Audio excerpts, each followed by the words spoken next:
is Lori Lightfoot. While I'm running my city into the ground, I need maximum comfort. And that's why I wear slacks by Hagar.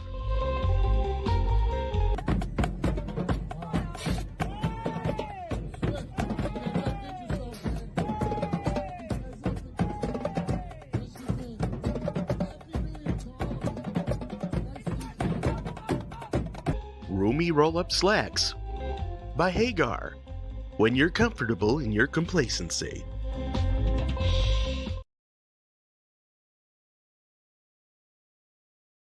You are watching the Tuesday night edition of Chicago Corner. Woo! Hello, hi, welcome to Taco Tuesday. Who wants a taco? Yeah, I know. Tacos, go crazy. All right, everyone, act normal. Perfect. Now, everybody say Taco Tuesday. Oh my God! It's Taco Tuesday.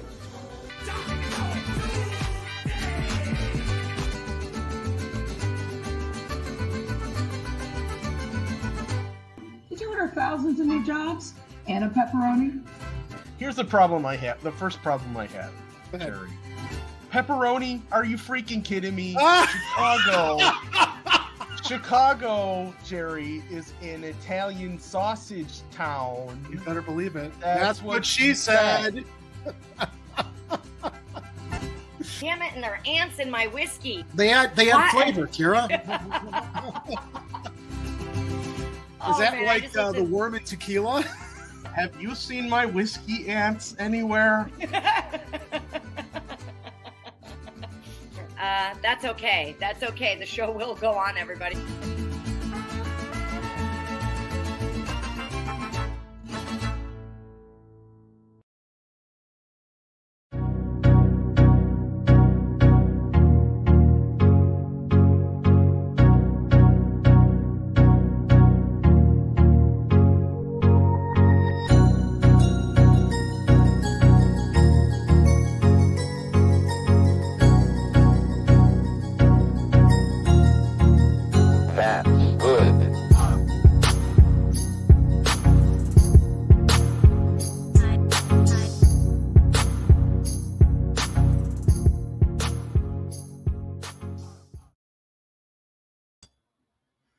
Hello, everybody, and welcome to a Tuesday evening Chicago Corner.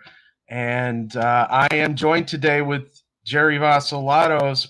And Jerry, you know what? I think we just have some late.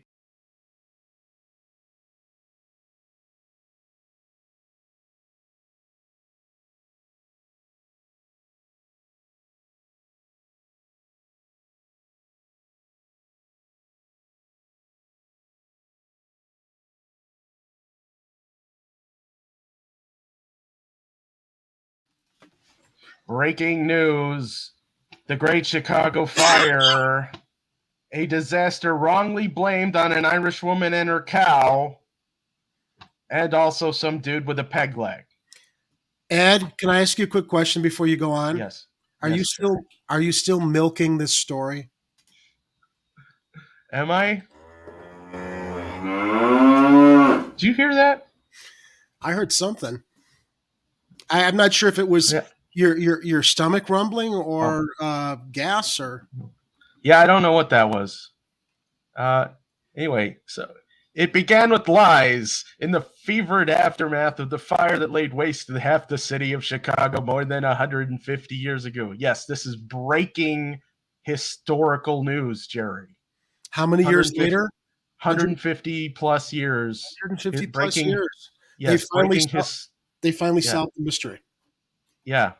John Breslin looks at the Irish connections to the Great Chicago Fire. And so he talks about how it was an Irish woman named, I don't know why they're capitalizing it in this article, but that's just weird. Maybe it's just the way the Irish news does this stuff. It was an Irish woman named Catherine O'Leary and her cow that were identified as the culprits. You're crackling. There's something with your audio. Oh, am I crackling? Yeah. All right.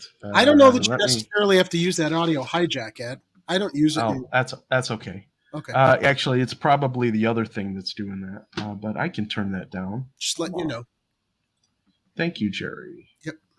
I'm gonna turn that down just a little bit. Okay.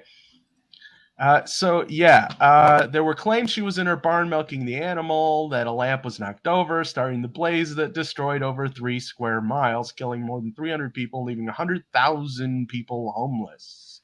It was untrue.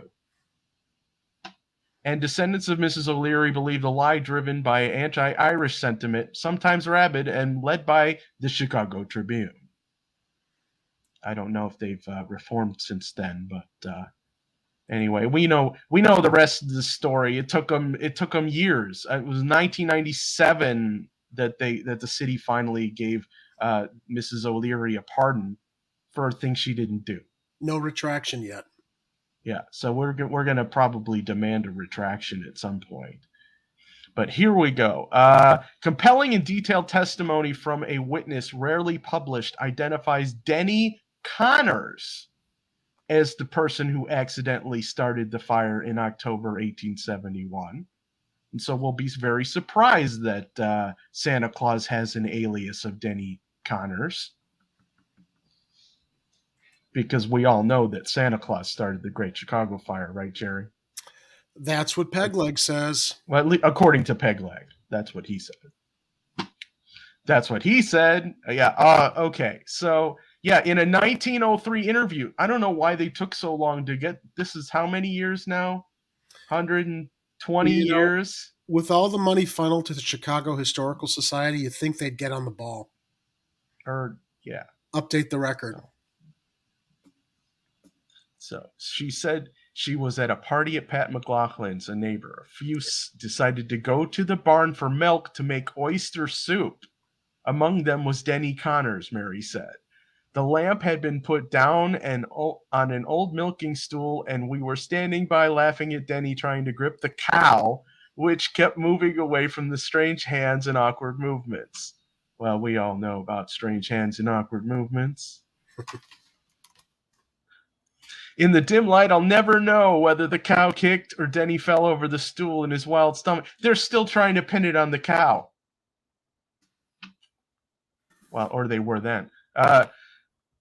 In the dim light, I'll never know whether the cow kicked or Denny fell over the stool in his wild stumbling, but the lamp went over, sure it did, and Alice and myself screamed and ran to the house. Those crazy Connors kids, I tell you. So there it is. We got the city council resolution exonerating Mrs. O'Leary, even though, she never did it. She didn't do it. I know. So now we know. I know I'll be getting more sleep now that that's been resolved. All right. So in the meantime, what I'm going to do is see if there's an issue with my microphone, and I will return momentarily.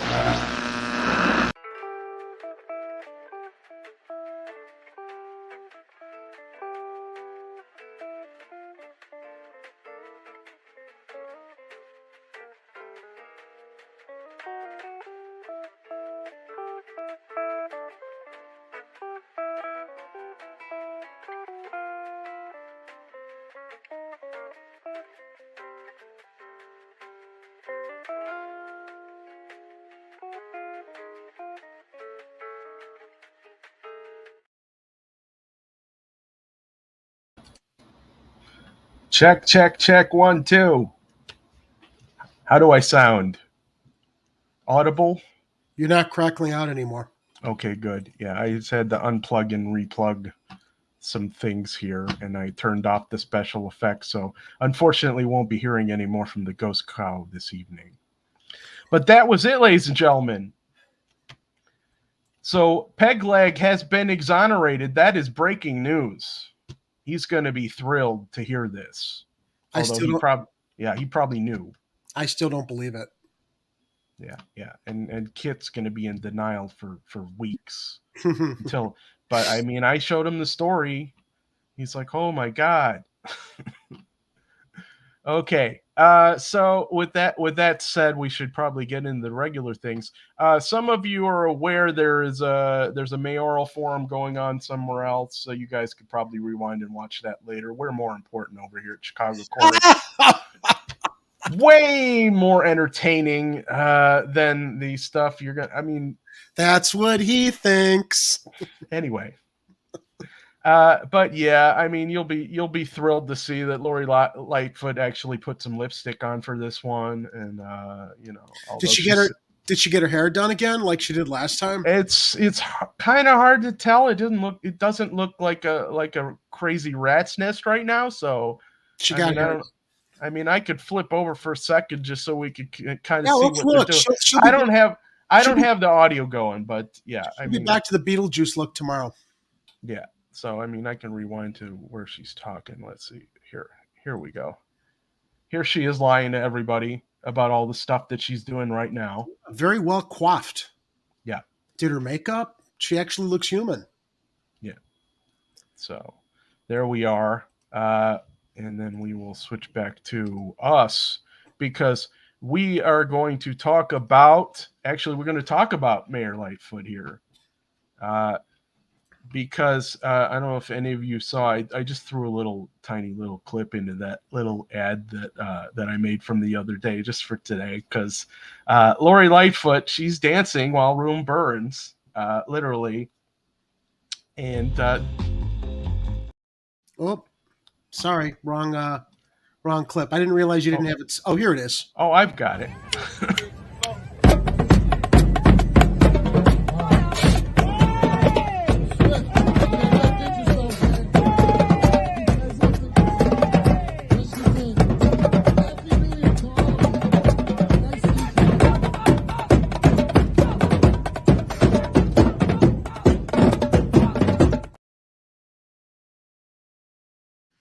It is not a good look by any stretch.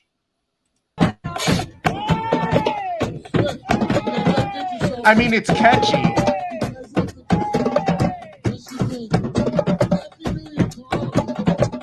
Okay, this is happening from the Lunar New Year celebration that's going on, the Chinese New Year, right? Year of the Rabbit.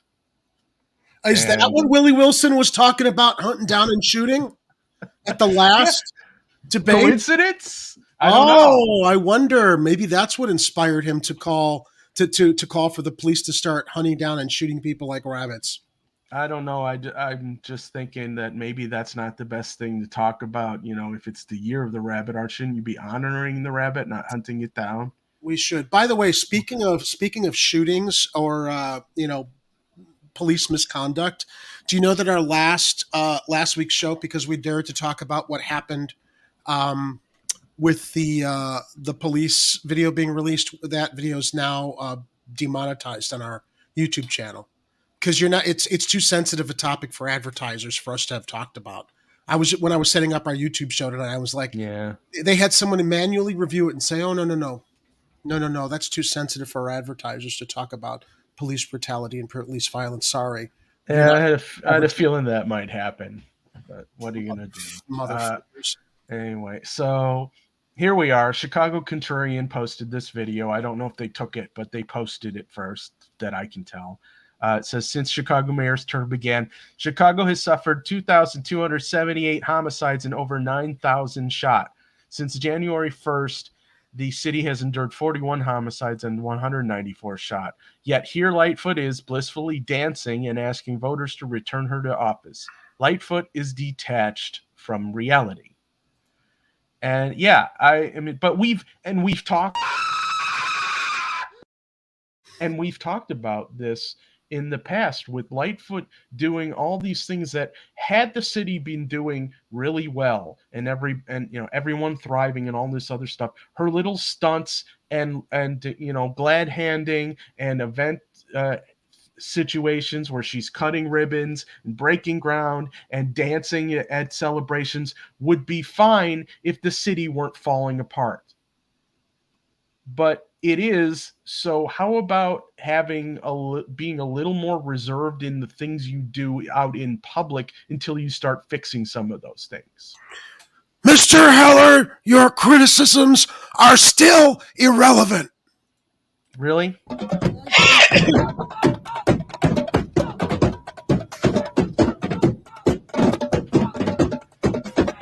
Dancing while Chicago burns.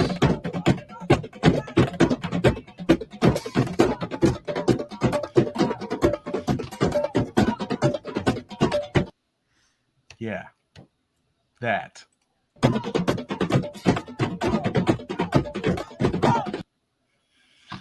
So here we are with Lightfoot, basically, you know. So we've got the New York Post covering this story. It's like our mayor is national and actually sometimes worldwide news. She's been trying so hard to up her, I guess, visibility nationally as being some celebrity mayor out of Chicago, much like Mayor Rahm Emanuel did, and it's finally blowing up in her face as more and more, I guess, national news portals are just sharing what a fucking clown she is. I don't know.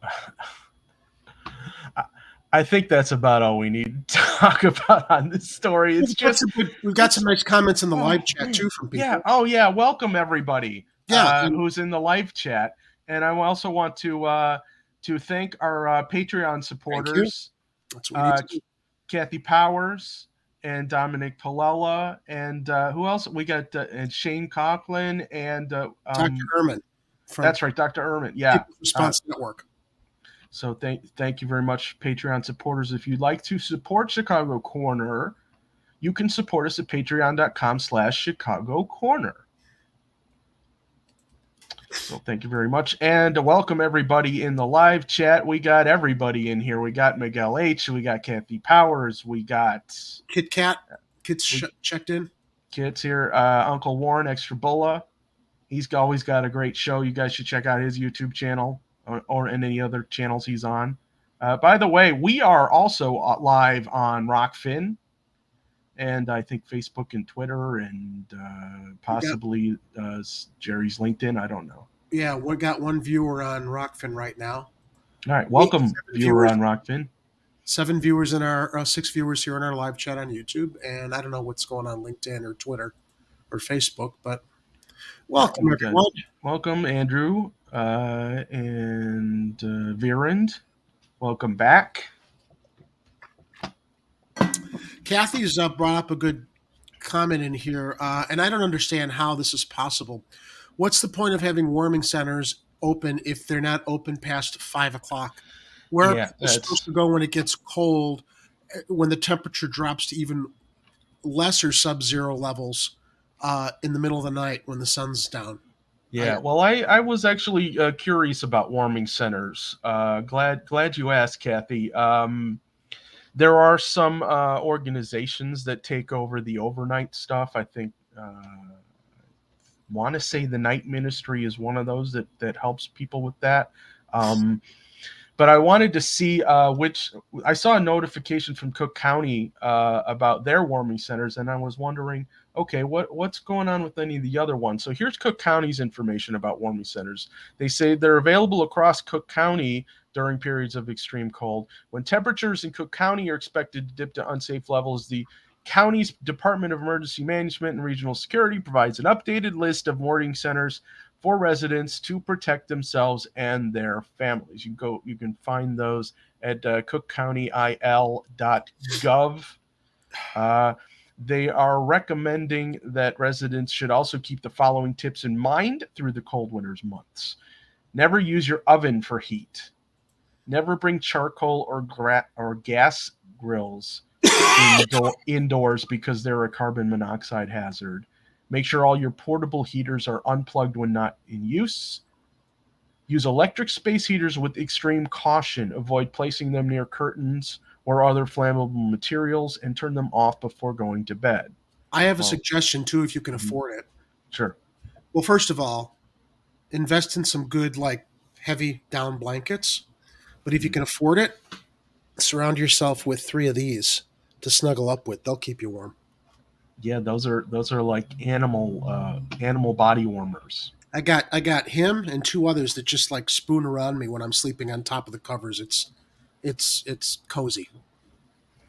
Yeah. Keep heat at adequate levels. Leave faucets open with a slight drip to prevent your pipes from freezing. And it says to keep moving because your body generates its own heat when you engage in physical activities. Okay. That was our public service annoyance for today. Cook County's got a map of warming centers, and there's a list on there as well if you're looking for a specific one. I think these are mostly suburban locations here, which is why I went to look for City of Chicago, and fortunately they have a link to that.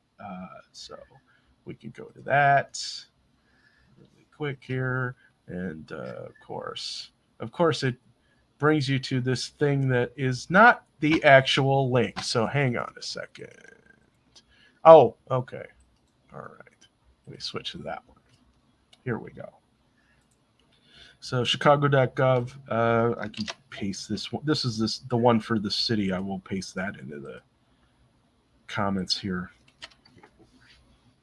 Okay, so warming areas when temperature is 32 or below. Warming areas available at the city's 6 community service centers from 9 a.m. to 5 p.m. Monday through Friday. All right, 6? Only 6? I think we've complained about this before. Why only 6? And why only from 9 to 5? Because they had to spend $170 million on that police training center. Yeah. That's where all the money had to go, not to warm. I mean, hell, they could use that as a warming center. They could. They've even got buildings built inside the building. Yeah. So I mean, it can't be in use every day, can it? Yeah. So really, really quick though, I'm going to flip over to the Chicago Park District's website because they said all field houses will be available as warming center sites during their scheduled hours of operation. So, I mean, those are other options. I mean, you'd have to check the parks to find out what their hours are. But if you're looking for somewhere to be warm and you can't get to one of the 6 that the city offers, you may be able to find a field house nearby that might help you stay warm, at least for a little while. Okay, so I'm flipping back to the city one. Here it says, okay, they want you to wear a cloth face covering. That's because they're still under the delusion. Okay, city-operated libraries and park facilities also may activate warming areas if needed, including during evening hours, weekends, and holidays. So libraries and park facilities might be an option if you're looking for a warming center. It says for assistance after hours, you can call 311. Okay, Garfield. I think everybody ought to camp out. I think everybody ought to camp out down at the City Hall in the lobby. It's nice and warm there. And I know they close early, but I think if enough homeless people go down there and camp out in the hallways, what are they going to do? Throw them out or arrest them? And if they did, what kind of a look would that be on the city? That's true. That's my suggestion. Let's bring more attention to the fact that there are no fucking warming centers open past 5 o'clock. Pile on at City Hall, start sleeping in the hallways there, and when City Hall closes, make sure the news crews are there saying, hey, where are we supposed to go? All the warming centers close at 5, except for the one that Kathy mentions here at South Kedzie that's open 24/7. Yeah, that's the Garfield Community Service Center, 10 South Kedzie, open 24 hours to connect families and residents to emergency shelter. Make a statement, homeless people across Chicago. Go camp out at City Hall. Get there between 2 and 3. And when they try to start kicking people out at 5, have some representatives go across the street to WBBM across Daily Plaza and get Channel 2 over there. Start covering the fact that they're throwing everybody out, and there's nowhere to go after 5 o'clock. That's what I think would bring a lot of attention to this. But what do I know? So here's the 6 warming centers that exist. I'm just a troublemaker. And so like we said, the one at 10 South Kedzie is 24 hours, but apparently the other ones aren't. That really does need to change, and maybe that's something we can mention to any of the mayoral candidates once we get one to show up on the show again. Yes, hopefully soon. Obviously J-Mal's busy tonight doing a forum with the rest of the candidates. We're working on it. But we're working on getting him back onto the show. And And Commissioner Johnson also, Kira, has had some communications with his people. So I'm hoping at the very least we'll be able to get Jamal and Commissioner Johnson on. Two of our favorite candidates. So here we are, and what's the? Oh, here's the other thing we get to talk about tonight, and that's this. While she's dancing on, out in the streets for the Lunar New Year, she's also making sweetheart deals with ComEd, and that's hypocrite as hell when she's calling out Chewie for his dealings with ComEd. Of course it is, man. She has no self. Now, you know what, Ed? She actually has self-awareness. She just doesn't give a shit. She's just a hypocrite who will throw any garbage at other opponents to her candidacy that she herself is engaged in, expecting people are too stupid to see what she's doing when they're not. Excuse me, my bullshit is absolutely different from everybody else's bullshit. I'm the mayor and I can do whatever the hell I want. Her bullshit smells like roses? Is that what she's saying? I doubt that. I don't like roses, I like tulips. Oh, wait, that sounded weird. Never mind.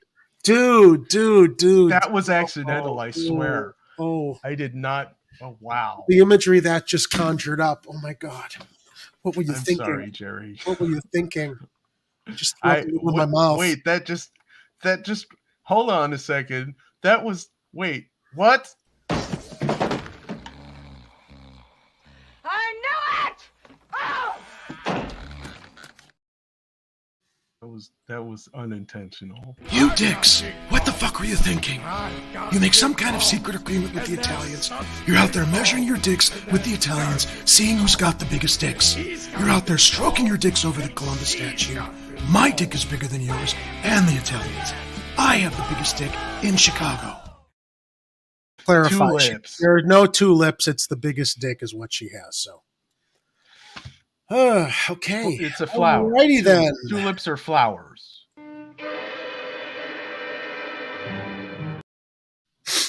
Get your minds out of the gutter, everybody. Tulips are flowers.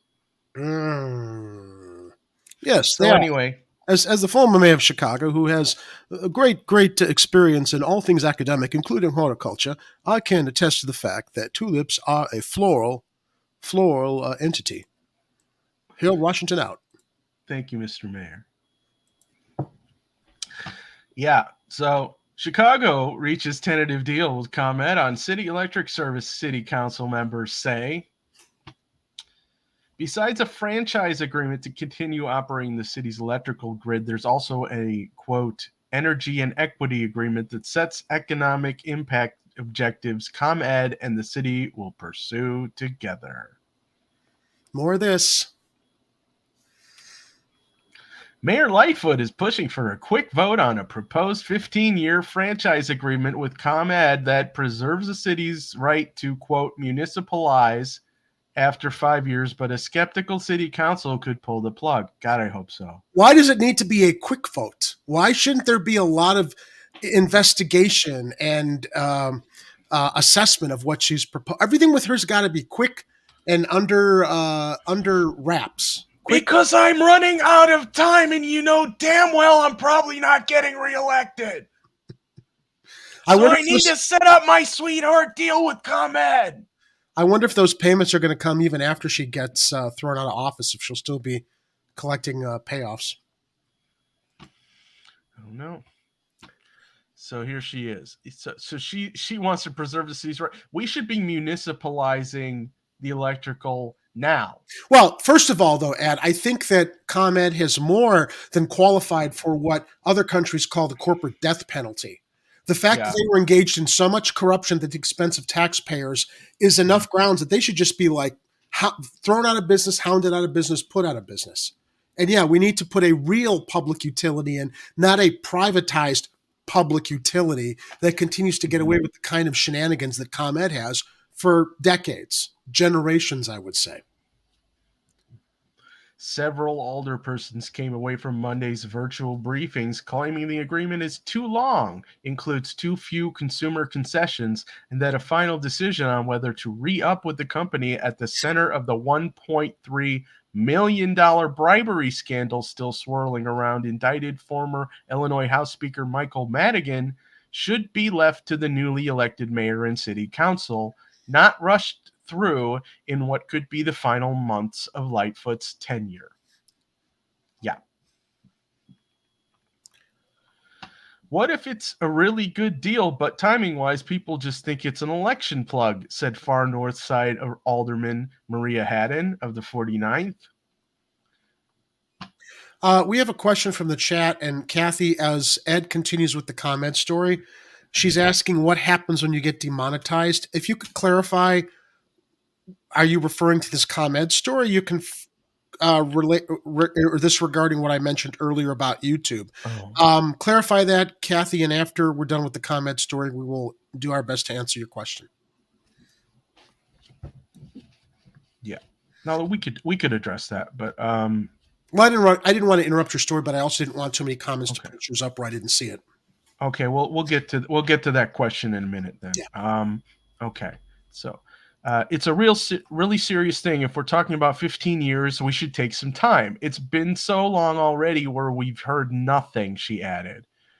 That's Maria Haddon. I hope that we're really able to take the time to dig into this. If I'm asked to vote on this, I want to be really confident it's the best thing that we're getting for our constituents. And you can count on it not being if she's rushing it through. Of course. I mean, this is parking meter deals all over again. You read my mind. I was just about to go on the parking meter deal. How fast they rushed that through. Yeah, and why do we still have that parking meter deal? Why didn't they find some way to get us out of that? By the way, I had an idea on how to get out of that parking meter deal. I think I mentioned it before, is that what you do is you take the city and you reincorporate it as New Chicago. And so you write off any type of debts or obligations that the former city had, and New Chicago can get out of the parking meter deal. And probably any other bad deals, like maybe some really unwieldy pension funds, and they could probably turn into something a little more equitable and reasonable. And then we get the Buck Rogers timeline, because isn't that where he ended up 2,500 years into the future in New Chicago? Yeah. So see, we could be part of that history by reincorporating the city to get out of the bad deals. And then we get Buck Rogers in the future. See, it all works out, Jerry. All right. But I digress. You digress. I want to share something here, getting back to Kathy's question real quick, because I did open up our YouTube dashboard so people can see how the sausage is made. What demonetization on YouTube means, Kathy, is that here's last week's show. Cop Academy, city prepares for, let's take a look at what that was real quickly. Prepares for the Nichols video release. So you see here where it says limited, it says, this video may earn limited or no ad revenue due to content identified as not suitable for most advertisers. That means for people who are watching YouTube for free, normally we'll get a few pennies for the views to our channel, depending on how many people watch from the ads that run. But what we reported on, what we talked about in that video is just it's too uncomfortable for any ads to be run because it's about police brutality. So there are no ads run. Therefore, we don't get any possible pennies from the ads that are run that advertisers pay for. Now, it says it remains fully playable and is eligible to earn subscription revenue from YouTube Premium. That means if you pay $10 or $12 a month for YouTube Premium, which means you're watching YouTube without any commercials, you know, our viewers that have YouTube Premium, we might get a few pennies from that, but I don't know how many people subscribe to YouTube Premium to avoid the ads. Now, interestingly enough, Ed, I just saw our live show right now is limited. I've never seen that before. Yeah. Wonder why. And then you go to ad suitability, and they said, they had somebody manual review that video from last week to determine it wasn't suitable for ad revenue. Now, the one that's running right now, I guess I can request a review right now, even though we're still live. I don't see what the hell is preventing our monetization live right now. we're not showing anything offensive on No. or bad for advertisers unless they're offended by Lori Lightfoot. Yeah. Which, That's I how mean, you I could understand. those of us who are putting all our time in here to share the news with you and try to or stimulate conversation. Or all I can think is maybe because our title says Lori dances while the city burns, and they don't understand metaphor very well. Well, that's their algorithms. Yeah, look. Nothing is manually reviewed. Also, look at all these. I'm going to scroll down. I want to tell you all of these videos here that I've got this arrow on, these cursors that were from December, all in here. Those all had copyright strikes on them when they first broadcast. Now I appealed them and had to wait 30 days, but all the strikes were lifted because it was fair use and there should have been no strikes against them to begin with. But that's just how YouTube operates. They will strike you. They will expect you won't appeal it, in which case they don't have to lift the stripes and you don't have any monetization. Or you wait 30 days after your program, no one's watching it anymore and no one's going to click on it to even earn any pennies from ad revenue. That's the YouTube model. So when everyone's talking about asking for support in other ways, whether it's Patreon or Rockfin tips or stuff, it's because this is the nonsense we deal with on YouTube all the time.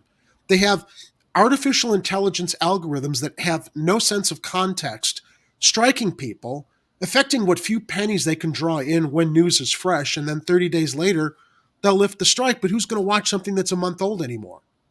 That's essentially what all independent content creators on YouTube are dealing with. And that's why it's extremely helpful to support us on Patreon. That's right. If you'd like to be a supporter, patreon.com/Chicago Corner. I'm not even going to go into all the super chat revenue I saw that we earned that we haven't seen, but that's another story. Anyway. All right. So here we are back to the story. Lori is trying to sell us out for a 15-year deal with ComEd. And some of the alder people are speaking up about it. Let's see. Hadden pointed the defensive crouch ComEd has been in since signing a deferred prosecution agreement in the bribery scandal. We are in a position to get a lot for our consumers. I don't have enough information yet from what they're sharing to know whether they've gotten that. Yeah, see, we should be getting the best sweetheart deal from ComEd ever. Absolutely. Right now. The city, I mean... They should be bending over backwards to kiss Chicagoans' ass for the fact that they haven't been hounded out of business for all the corruption they've been engaged with for decades. It's what they ought to be doing.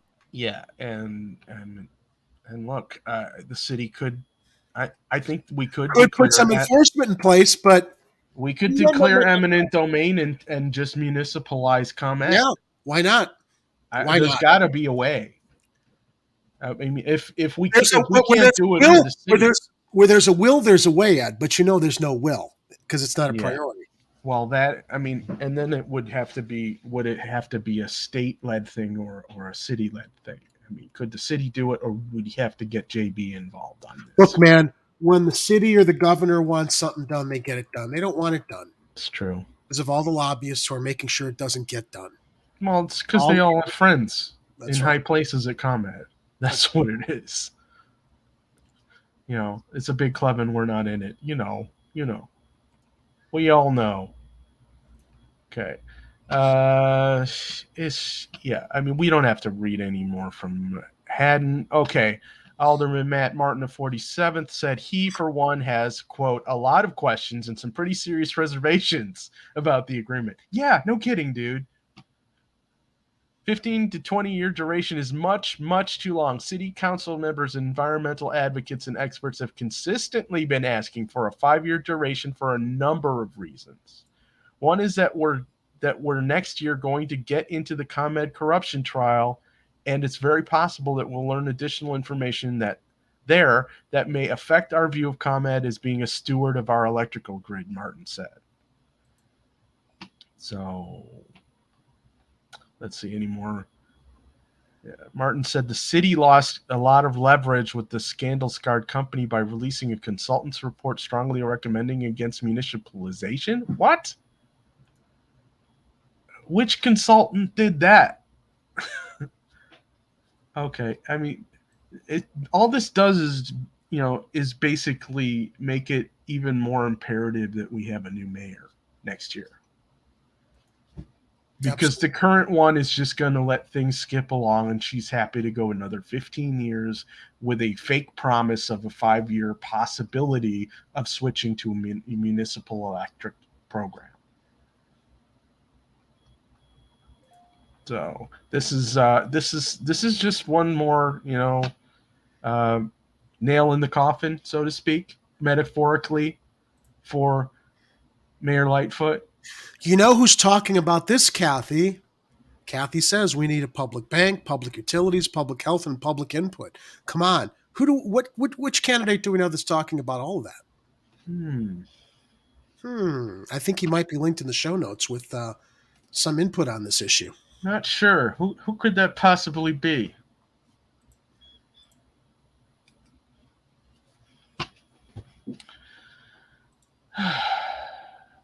Ray Lopez of the 15th. Yeah, he's talking. He's saying waiting 3 more months won't kill us. Clearly, this is a political stunt by this mayor trying to grab headlines for political purposes. Why would she want headlines on this? Why would she even think that taking care of this deal right before the election was a good thing for her?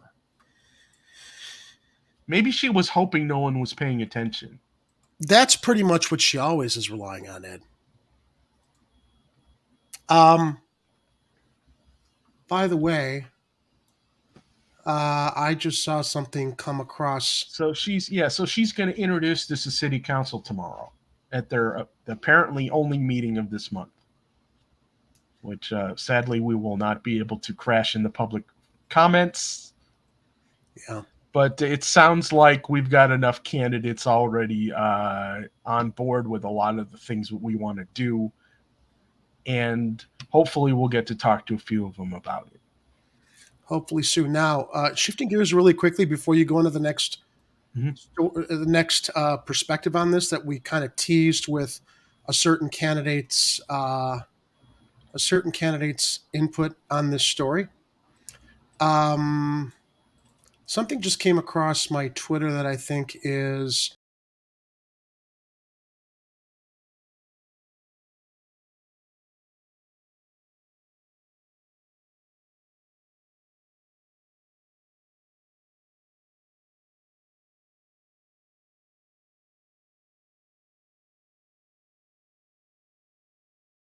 wait, false alarm. Wait, false alarm? I'm sorry. No, it's not a false alarm. Lodge 7, that's the Fraternal Order of Police, isn't it? Is it? Yeah. They released their endorsements today for aldermen and mayors. So here are all the people that you know not to vote for. Here's who the Fraternal Order of Police endorsed. So make sure that you mark them off your bingo card. Paul Vallis for mayor. Pass. 6th Ward, Barbara Burnville. 9th Ward, Anthony Beale. 10th Ward, Jessica Venegas. 10th Ward, Peter Chico. 11th Ward, Anthony Cierovino. 13th Ward, Marty Quinn. 14th Ward, Paul Reyes. 15th Ward, Raymond Lopez. 16th Ward, Carolyn Crump. 18th Ward, Derek Curtis. 19th Ward, Michael Cummings. 20th Ward, Jennifer Maddox. 21st Ward, Dalia Gori. All right, hang on a second. Yes. 23rd Ward, Silvana Tabaris. 24th Ward, Jerome Goldsmith. 26th Ward, Julian Perez. 28th Ward, Beverly Miles. 33rd Ward, Sammy Martinez. 37th Ward, Howard Ray. 38th Ward, Nicholas Sposato. 39th Ward, Samantha Nugent. 40th Ward, Jane Lucius. 41st Ward, Anthony Napolitano. 43rd Ward, Steve Botsford. 44th Ward, Bennett Lawson. And, of course, the Fraternal Order of Police gives a endorsement to James Gardner in the 45th Ward. So whatever you do, everybody, that's you have who to strike off your ballot. Well, no, don't even strike anybody but these candidates that the Fraternal Order of Police have endorsed, because if the Fraternal Order of Police have endorsed these candidates, that it means they probably are they're probably against the consent decree. These older people are probably going to try to stop that from happening, and basically spending more money on police without any actual reduction in crime, which we know would be better served going into neighborhoods, reallocating resources. So there you go. And I was going to jump into this later in the story, but this is kind of part of that breaking news too. Today I learned that there is a parody account for Alderman Gardner called Alderman Jardinera of the 54th Ward. Moving backward in the 54th Ward, vanquishing graffiti, potholes in progress. So he's had this account for 3 years. Speaking of potholes, I'm not kidding. I hit a pothole northbound on Lakeshore Drive last week, and I swear to God, I almost lost control of my car and went into the barricade on the side. Just north of the S curve. Just north of the S curve. My left passenger side front wheel hit it, and I thought I was going to go off the road. That's how bad it was. There are several I have to dodge in the center lane on the inbound Kennedy on my way to work, and there's one or two on my way on outbound. And it's like every few months you'll see that maybe they tried to throw some cold patch on there, and that just breaks right off. And then it's like all the stuff on the quote unquote finished Jane Byrne. They haven't paved that yet. It's still a mess. This is not belly aching. These are serious safety hazards. Yeah, when a car hits a pothole that is like literally almost a foot deep, you have every possibility of losing control of your car. Yeah, and it's hard enough keeping your vehicles going these days when it's like, for me personally, I can't afford to get a new car. I got to make sure that the one I have is still in mostly one piece. And so like failing suspension, broken wheels, flat tires, those are all expenses me and a whole bunch of other people in the city can't afford now. And they can't even maintain the roads. And lucky I'm driving in a Jeep Wrangler, so my underframe is elevated. Had I been in a lower framed car, I would have totally bottomed out my vehicle hitting that pothole. Unbelievable, man. Yeah. So here we got Alderman Jardinera saying, public service announcement. It has come to my attention that people have been removing my illegally placed campaign signs from their illegal placement in the public way. Please do not remove my illegally placed signs. Oh my God, he's such a unbelievable. So it's nice that we got somebody out there who is able to parody our alder people. Really, who supports this guy? You got to ask yourself, who lives in his ward that thinks that this guy's a good idea to represent? Ed, consider how many people believe that Gardner represents their values. That's frightening. When we see what his values are on display in the way he intimidates people, the way that he surrounds himself with people who are being investigated for crimes. Mm-hmm. So I was going to I'm trying to cover a little bit of the alderman races today. And of course, the 45th Ward, where Aldermort is, the candidates are going to be in a Jefferson Park forum on Thursday. Oh, but wait a minute. We didn't talk about what Jamal's comments were on the contract extension for ComEd, which was related. Oh, we can do that. Just before we transition, I want to make sure we wrap up that. Yeah, let me go back up there here. Here we go. There were two tweets, one from Jamal and then one from Knuckleball, which are probably worth mentioning. Yeah, so here's Jamal. He says, there's no reason ComEd should continue its relationship with the city with all the scandals and corruption that has plagued them for years. As mayor, I will halt this contract, and we're going to explore our options before we connect ourselves to ComEd for another 15 years. Hear, hear. And let's see, do I have the other one up? Yeah, here we go. And then Knuckleball says, corruption has been part of ComEd's business model its entire history. The idea that Chicago would sign another FA, some funding agreement, with them after ComEd paid a $200 million fine for corruption is insane. And not just because I personally would find it heartbreaking. Yeah, absolutely right. Yeah. So Same shit, different day. Pissing in the wind in the Windy City. speaking of utilities, utility shutoffs for non-payment soar across Illinois and the Chicago area. 3 organizations issue findings that say Illinois has the most disconnections among states that disclose that information. ComEd is part of that report's Hall of Shame. This comes from the Sun-Times. And why am I not logged into this thing? Another paywall. Lovely paywall. Another day, another paywall. Okay, so Pegleg at Chicago.com. You guys want to send me some weird spam or anything, go ahead. Really? You don't remember the password? Okay. They never do. Chicago Tribune is like that also, especially when I'm on my mobile phone and I have that Tribune subscription. It never remembers the subscription. I've always got to go around and try to remember what it was. I have to look that up now. Oh, damn it. All right, let's see if it'll let me read it. No, still not going to let me read it. Okay. All right, we'll have to read it another time then. All right. That's okay. Anyway, so yeah, utility shutoffs for non-payment, and so we know that basically they're just really bad at letting people, keep their electricity on. And because they're poor, Ed, because they're just not making enough money. Leaving the electricity on for people who can't afford their bills because they're not working or because it's freezing and they have to spend more money on their gas or their heat. Come on, man. Commonwealth Edison executives have got to put food on their table.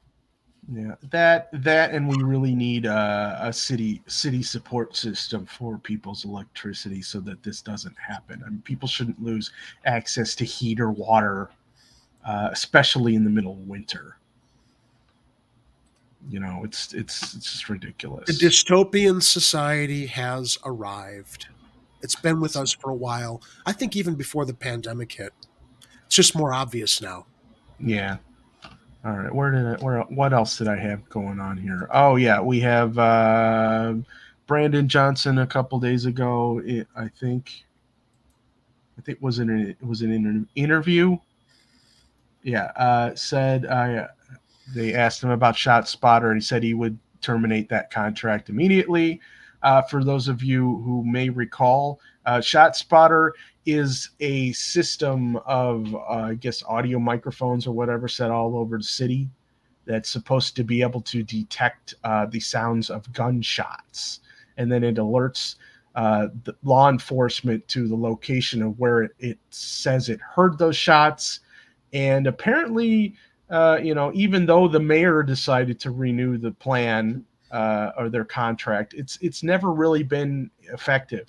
It's and so there is a hold on, where is it? Yeah, there's a petition going around that explains.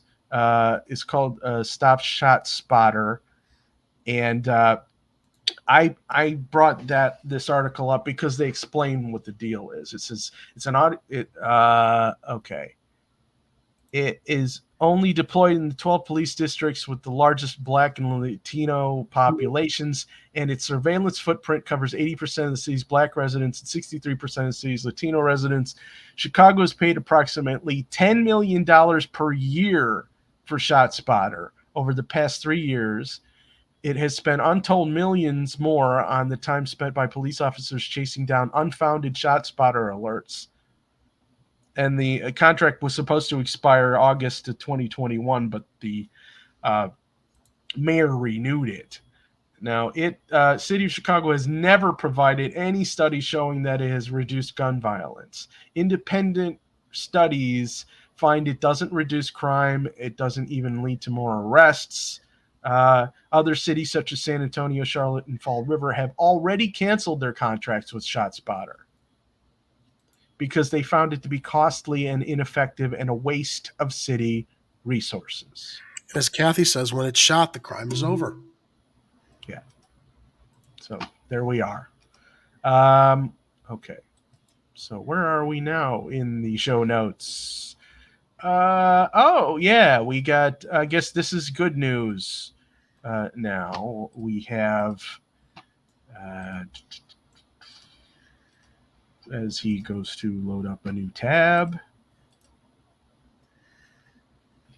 community-funded Northwest Side Mental Health Clinic is coming to Logan Square. The long-planned, hold on a second. Okay. The long-planned facility funded through a property tax increase approved in 2018 is opening in a large industrial-style building on Armitage Avenue. So even though we don't quite have all the mental health facilities opening up, at least one is happening in a place where they want it to. Plans to open a community-funded mental health clinic on the Northwest Side have taken a leap forward as project leaders have secured a location for the facility after years of planning and advocacy. The group leading the effort last month signed a lease on the storefront at 3557 West Armitage Avenue in Logan Square. Officials said they expect to open the mental health center, the third such facility in the city, in about 6 months after building out the space. Okay, so 6 months they get a mental health center, and hopefully by then we'll have a new mayor who will be opening up a whole bunch of other ones. So that's good news. Yeah. All right, I don't know if we need to read any more of that one. What else? Ah, yes, the fun part of the show. So this is also kind of breaking news. Hang on a second. Let me see if I can get this thing. I got you.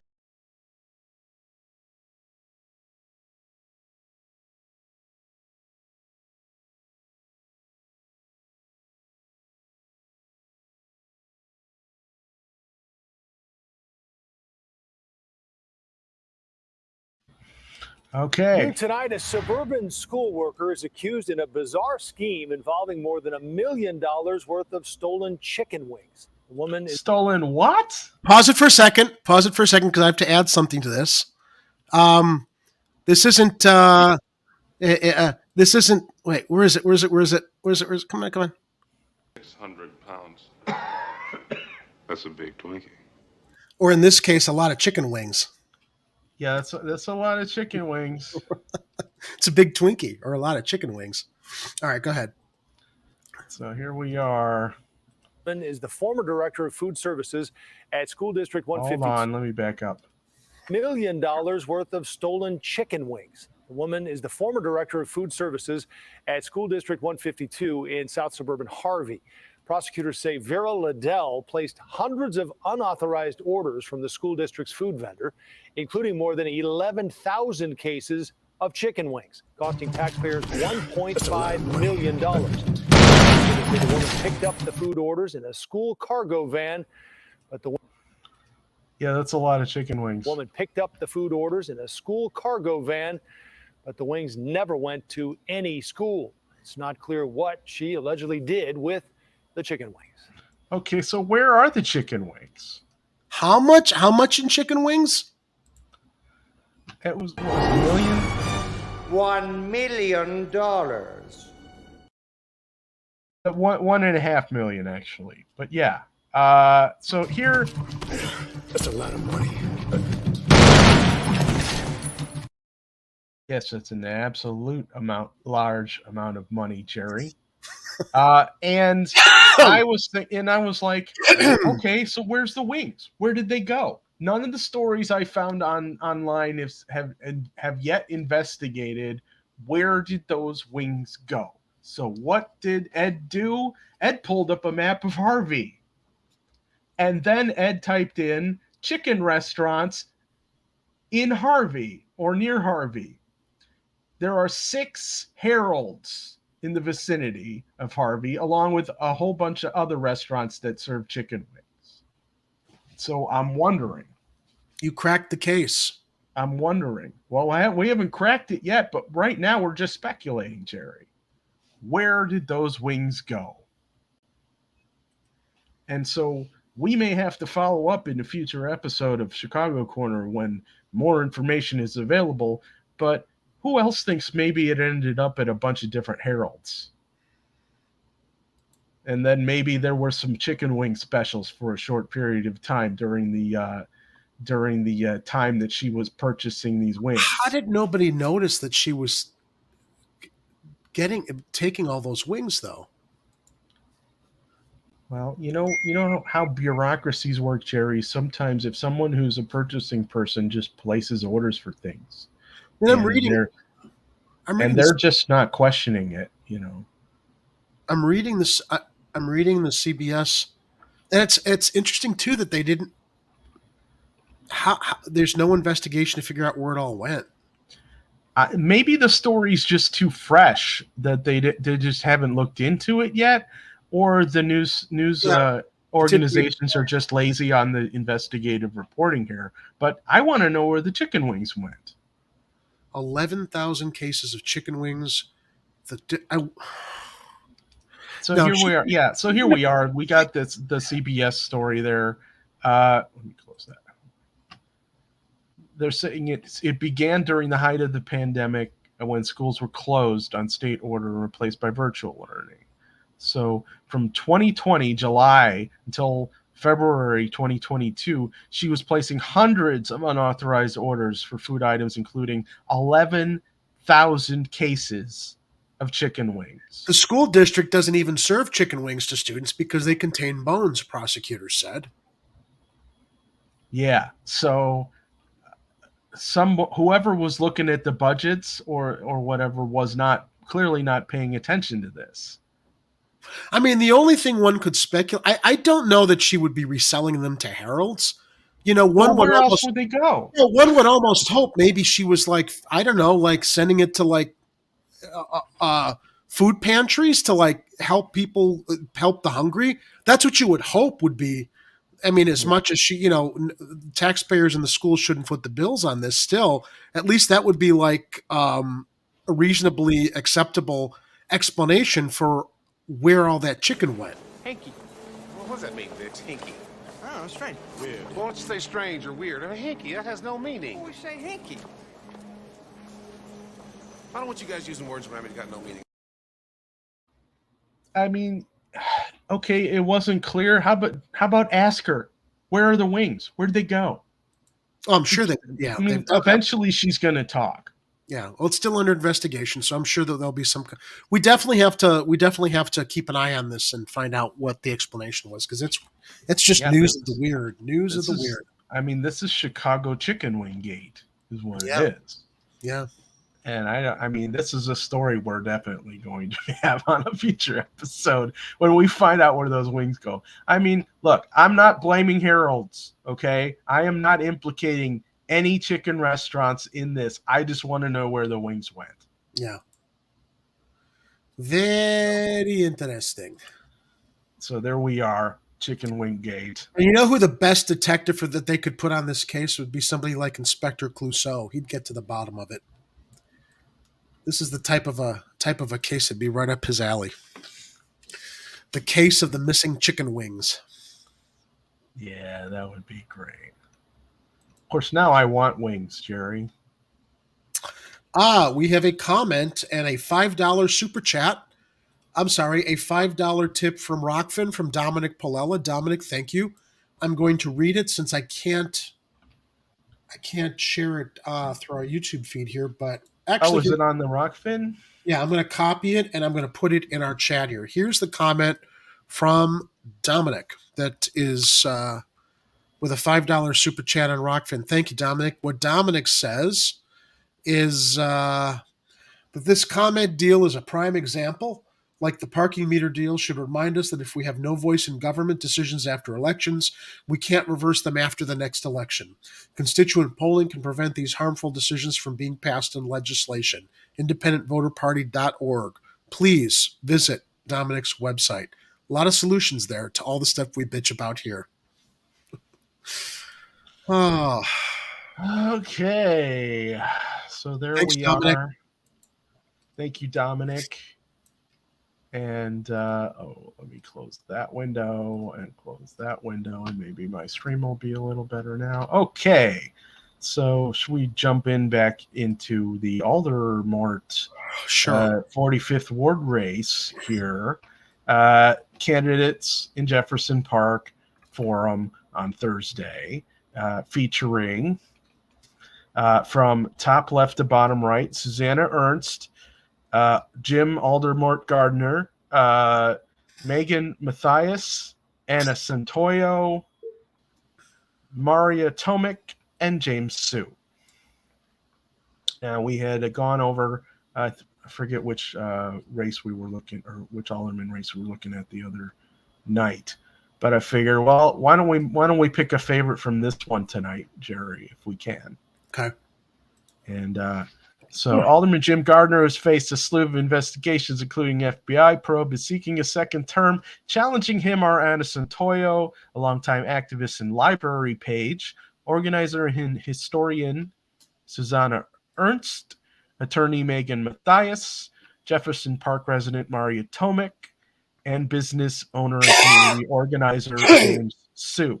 And I believe James Sue was harassed by Gardner at one point for something. We did a story on him a while back.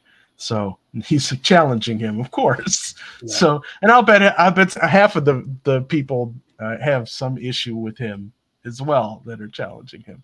All 6 candidates plan to attend the forum. Okay, so they're all going to be there. The ward covers parts of Old Irving Park, Portage Park, Jefferson Park, Gladstone Park, parts of Edgebrook, Wildwood, and small parts of Norwood Park. That's a weird district. Territory was recently remapped to include more far northwest side neighborhoods that lean more conservative. Can I tell you what that neighborhood reflects? Yeah. That's Chicago's Copland. Oh, okay. Did you ever see the movie Copland with Sylvester Stallone? About all the New York cops that live across the river in Jersey in their own little neighborhood that they pretty much, it's all peaceful and all the cops live there. There's no crime and they drive into New York and do their jobs and stuff. But Norwood Park in that area, that ward's pretty much Chicago's Copland. It's mostly populated by a lot of cops and firefighters too, I believe. Yeah, that's a weird looking ward. It's got little things on the edges here. And then it just kind of cuts off, and then it cuts north, and then it's, oh wow, that's crazy. Okay. All right, so we're back to the article here. Where's the? Oh, we don't have them in this one. It's in the different article. Okay, we were going to look at the candidates. There is, and I knew we were going to get some use out of that. On the ballot section on Block Club, because there they've got all the 11th ward stories here, and here's their candidate page here, which has the candidates here. Which by the way, and it looks like maybe one of them dropped out. So we're going to have one come on the show soon. Elvira Jimenez, who's running in the 11th. She contacted me via LinkedIn. Oh, that would be Vita. Okay, Vita. Okay. Vita, yeah, we're going to coordinate scheduling her. I was very heartened to discover that a candidate actually reached out to us to come on the show and talk to our viewers. So yeah, that's pretty cool. We can set that up. That's going to be an interesting conversation, because that whole appointment in the 11th ward of Michelle Lee at Lightfoot's behest, we shared stories on that when it happened a year ago. Lee just kind of came out of nowhere, works with United Airlines, corporate ties, friend of Lightfoot. Clearly, there to just rubber stamp Lightfoot's agenda as opposed to select someone from the neighborhood who's actually been there for a while. Oh, I got the wrong one. And is trying to stand up against the same old status quo stuff that Lee is probably engaging in there now. I had the wrong one up. I was looking at the 11th ward. When you popped up that well, yeah, you had Gardner's ward. But okay, then sorry, I didn't mean to. Yeah, so yeah, we have. I thought that you transitioned stories. Okay. Yeah, I just wanted to look at the 45th ward really quick and see if we could pick a favorite here. If I can find, is it going to tell me anything about the candidates here, or do I got to look it up in the other thing? Where's the bio? We had a bio in this thing. Yeah, it had bios. I lost it. Let me bring the link up on the pop-ups. 5 can't. Here we go. Got it? Okay. All right. Here we go. All right. So we start with, if I can get the pop-ups to stop doing thing. Susanna Ernst. Okay. There she is. Let me put that back up on the screen. Ernst, a Jefferson Park resident and longtime community activist, is focusing her campaign on fair and equitable constituent services, better support of local businesses and chambers, public safety, and inclusive communication to unite the ward. If we work together as neighbors and community organizations, we can accomplish so much more, Ernst previously said. Everybody should be working together. Some groups have been stymied because they haven't been able to accomplish their goals because they haven't necessarily been helped by the current leadership. And it says Ernst is well known in the community for her role in historic preservation. I like that. She is the co-founder of the Northwest Chicago Historical Society and co-founded Jefferson Park Neighborhood Association and Jefferson Park Forward. Now, this next paragraph is everything that Dominic Palella is advocating for that every candidate should regularly engage in. Take it away, Ed. If elected, Ernst previously told Block Club one of the first things she will do is host weekly civic nights where neighbors can meet, share ideas for neighborhood improvements, and provide feedback on how to create lasting partnerships. This should be a necessity every candidate offers and follows through on. Can't see my. And there's Jim Gardner picking his nose or smelling his finger. Or smelling his finger, you choose. Picking his ear, picking his nose. Okay. All right. So Aldermanic elected in 2019 after beating former Alderman John Arena is on leave from the fire department where he's an EMT. I would not want to be treated by him as an EMT. If I was unconscious and I woke up and had that looking down on me, I'd have a heart attack. Oh, did you see the story, Jerry, about how they were wanting to pass new law against assaulting EMTs? Who would assault an EMT? Or paramedics or whatever? Is that a problem? Are people assaulting EMTs? I guess they want to set up some kind of thing where apparently people are either getting violent while they're in the ambulance or they're shooting at the ambulances, and so they want to add on additional level of felonies or whatever. Well, I don't think that's a bad idea. Why would you be shooting at emergency responders who are there to help you? Yeah, but it's like. I just thought it was interesting that people would find a way to twist that to where you could devil's advocate that into saying that, well, then these EMTs could just beat the crap out of people when they get in the ambulance, and then they have and you can't fight back. I've never heard a story though of an EMT being a threat to the patients that they're the victims that they're treating. I guess it's going to depend on the situation. I mean, sometimes there was a story I read. I don't think it happened here. I think it was some other city where police were asking EMTs to shoot people up with tranks because to calm them down or whatever, when it wasn't, wasn't necessary and could potentially have been fatal for a person if you don't know their medical history. Okay. But yeah, otherwise. Anyway, so Aldermanic, he has a teaching degree from St. Xavier University. In what? Malevolence? It says he was a special education teacher at Curie High School before joining the fire department. What happened to you, Jim Gardner? Yeah, I mean, look, the guy seems to have had a background that should have made him a empathetic public servant, but instead he's this thin-skinned, malevolent, intimidating egomaniac. I don't know. I mean, with this, how can we dismiss what we think of him from the stories that we read, given that this is his background? Is he just misunderstood, Ed? Is it possible that Gardner is just misunderstood? He's just become a product of the machine. I don't know. But I mean, some people, the machine, it takes over and then you become something different. Yeah. Something evil. Well, I don't know. Maybe not evil, but something Aldermort.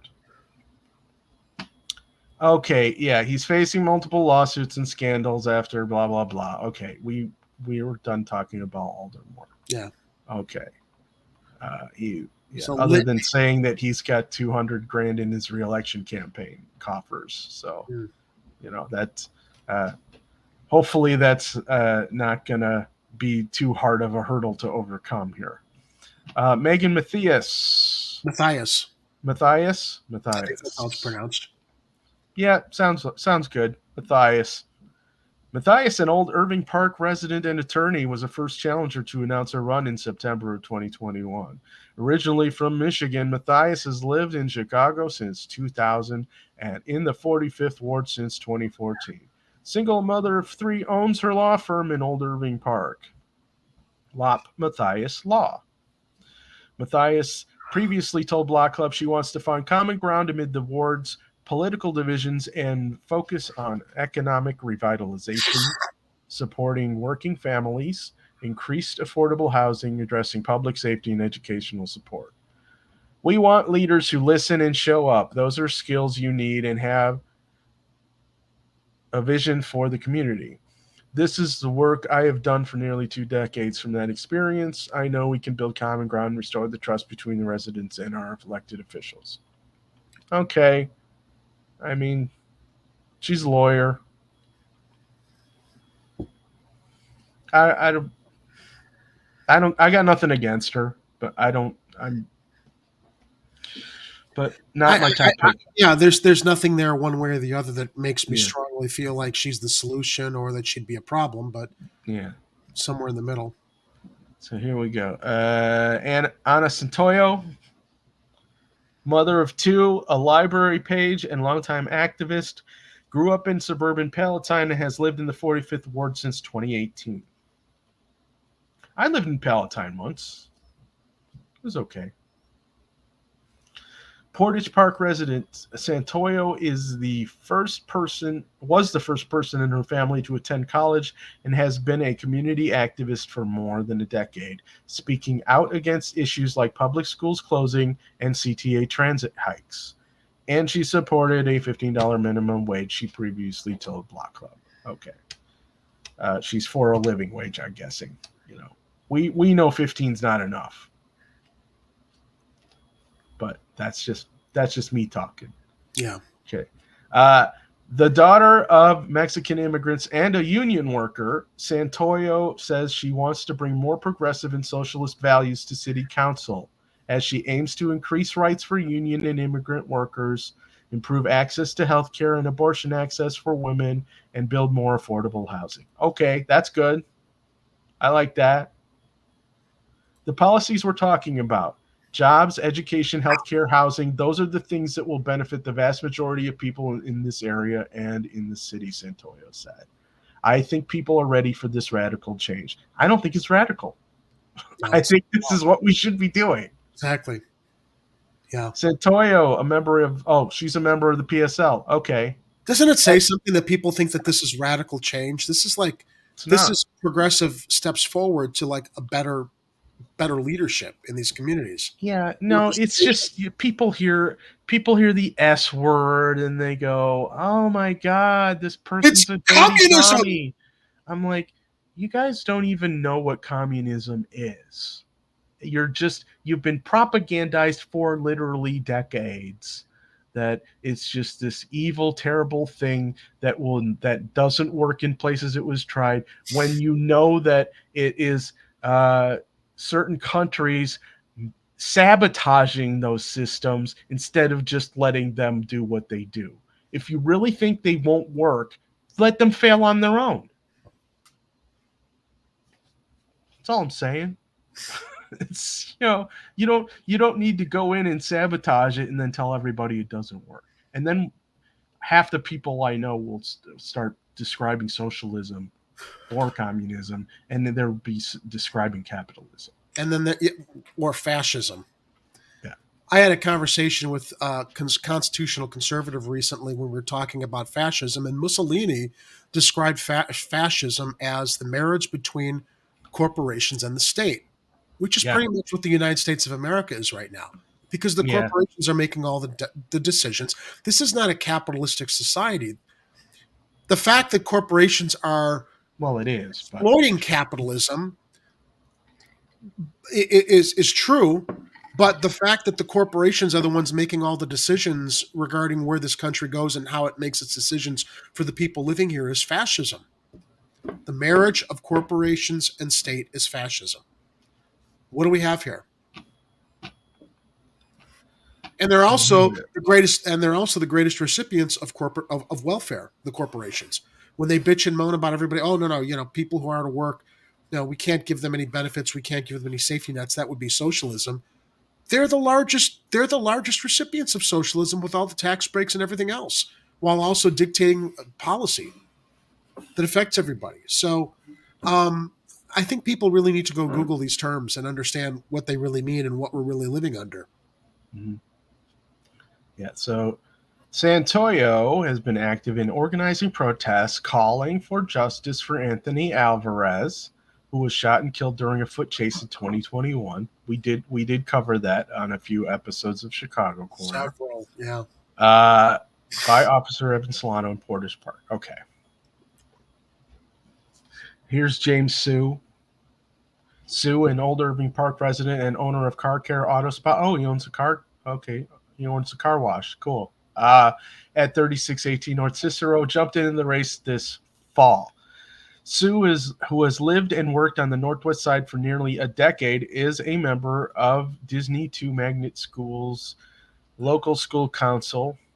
Disney, that's a charter school, isn't it? And a member of the school's parent-teacher association. Okay. Sue is focusing his campaign on increasing economic and community development in the ward, addressing crime and public safety with more support for police officers, and offering a change in leadership with transparency and fairness toward constituents, he said. My wife and I are raising our 2 kids here, he says. We're sending them to public school down the street. My business is less than half a mile away from Six Corners. I'm fully invested in this community, Sue previously told Block Club. We face so many challenges, so I do want to see a change for the better, and I want to be a part of that change. And it says Sue received widespread media attention in November for fending off a gun-wielding assailant who attempted to rob his shop after hours. I don't think that's why he got media attention, was it? I thought it was because he got attacked by one of Aldermanic goons. We'll have to look that up. Little follow-up on my comment a moment ago by Andrew Golick. I thought that I remembered hearing that pure capitalism tends towards fascism. Yeah. Pretty much. Yeah. Okay. It says the incident, first reported by Block Club and caught on video, influenced his decision to run for office. Okay. I thought it was just so he could run against Gardner, if I remember correctly. But people feel that their elected officials are out of touch, that they're just not listening to issues of crime, he said. Because in my experience, people know that I share their concerns, and they know that I'll share what they have to say. Sue's community activism has focused on highlighting economic development in the ward, holding public officials accountable, and helping people experiencing homelessness. Okay, I'm split on him because I think because of his experience and wanting to deal with crime, that he may be overzealous in his support for law enforcement. Yeah. We have to be supportive of law enforcement, but not overzealous in our support of law enforcement, as we've seen the culture of law enforcement that isn't even about, you can't even rest on, only all the bad stuff that's happening by racist cops. No, it's happening by like all cops who are emboldened and never held accountable. Yeah, it's an institutional system-wide problem. Yep. It's the way that the current system functions. And I'm not going down that rabbit hole tonight. Okay, next candidate, Maria Tomic, a longtime Jefferson resident, has a career background in banking, project management, budgeting, and marketing, she said. Tomic decided to run for alderperson after hearing complaints from neighbors about the ward's divisions, stalled or delayed developments. It's apparently Gardner has been part of the delays on those developments, so that seems to be a sticking point with a number of the candidates here. And increased property taxes. Well, yeah, the property taxes are a problem. Tomic's campaign is pushing for more police officers. Oh boy. To address increased crime and stop the redeployment of 16th district officers. What does that mean? More streamlined and accessible city services and reversing property increases tied to inflation. But maybe police officers are getting reassigned to other wards. Is that what maybe that's what she's talking about? Yeah, possibly. So yeah, you're gonna need equity. Okay, Kathy Power says, "Oh no, he's not a cop guy." I'm like, okay, I'll take your word for it, Kathy. Anyway, back to Tomic. She says, one of my first acts as alderman, I will introduce legislation that repeals the Lightfoot ordinance that automatically ties property tax increases to the rate of inflation as established by the Consumer Price Index. Tomic wrote on her website. Yeah, that's good. I think most of the mayors are going to probably repeal that. Yeah. Or make sure that the city council does. So it's good that you would support that. Tomic says she wants to increase transparency and unite the ward as other candidates have promised. She would consider bringing back participatory budgeting to increase constituent participation, she said. I am not a politician. I just want to see things get done, and I have the skills, she said. I want to promote a united ward. Okay, those are our candidates. Okay. So let's jump in the chat and see. Anybody got any favorites here? Kathy likes James Sue. Okay. I think I'm leaning toward Ana Santoyo. But I think Susanna Ernst. Susanna Ernst, I think would be okay. I mean, it's kind of a low bar when you're going up against Gardner, right? Yeah, but I think that there are several of the issues that are important. Several of these candidates are aligned on, so I think it's a good crop of possibilities there of choices. Yeah, and as far as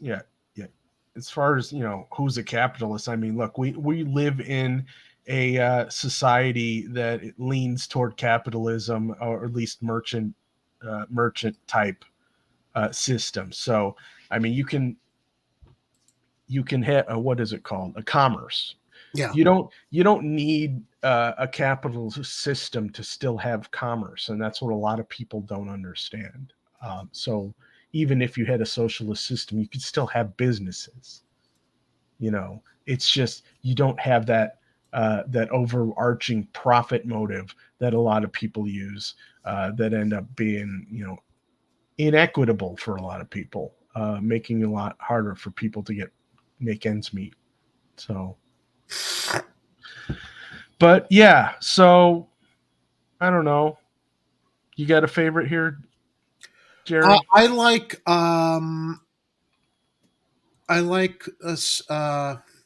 of course I closed. Yeah, no, up. Come yeah, down. Ana, I forgot her last name. Ana Santoyo. Okay. Yeah, Ana Santoyo.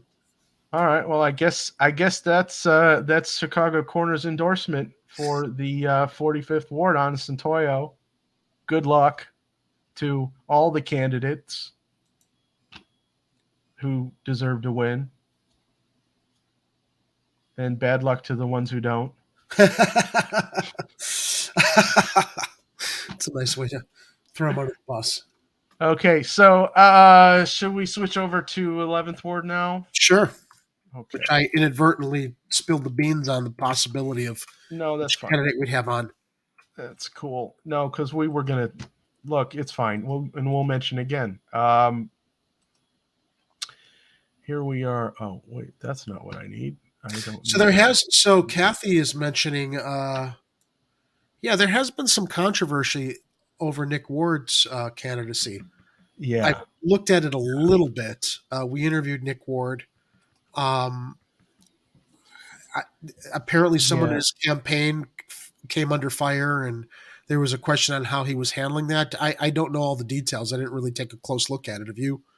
I think it was last week or so. Somebody had sent a message to our Facebook page, putting on our radar some comments that were made on the Girl I Guess candidate selection website document. And there was basically a short novel in there about about accusations that people made. But I mean, and a lot of it was based on identity politics, and so and some of it were things that were just said that I can't confirm. So I didn't want to speculate on or spread rumors about what was said to who. But Nick Ward did post something on his Twitter page. You guys can go to Nick Ward. There's a Nick Ward for 47 or something on Twitter, and he had posted a statement responding to at least one or two of the allegations that were being made. And and typically what it is he's got someone on his campaign staff who offended somebody else, and that person, decided that they wanted to smear Nick because he associates with that person for a thing that Nick didn't know about. The playground infighting. Yeah. So it's like, I don't know. At this point, I don't have a dog in that fight, and just because we have someone on the show doesn't mean that we're necessarily endorsing that candidate. Well, we liked our conversation with him. Unfortunately, we had a good conversation. Yeah. I mean, I leaned towards, I was impressed with the solutions and a lot of the stuff that he shared. Although someone did comment on YouTube that they said the moderators were talking about all the things that he wanted to do, and he was just agreeing with them. So we were guiding the interview. I was quoting from articles that we were reading from that were reporting on what his platform was. So I was just sharing stuff that other people had reported on, and he was confirming that stuff that he said. So anyway, we'll have to look closer into that. But I don't know that it's any big deal. Whoever was in his campaign that people are trying to, use as some kind of a wedge issue that doesn't have anything to do with the solutions he's proposed bringing to that ward. Yeah. And it's, Nick for 48. Yeah. Nick for 48. Yeah. Okay. So yeah, you can look into the 48th ward and see who else is running. Check out Block Club's little election section called the ballot, because they will have all the stories about that ward, and you can make your own decisions if you're voting in that ward, and decide if you want to vote for Nick or whoever. Yeah. So it's nice. It's nice we've got some local resources that we can look into. So we don't have to do all the heavy lifting on this show when we have limited resources for our investigative. It's journalism when we're investigating. What investigative reporting team, Ed?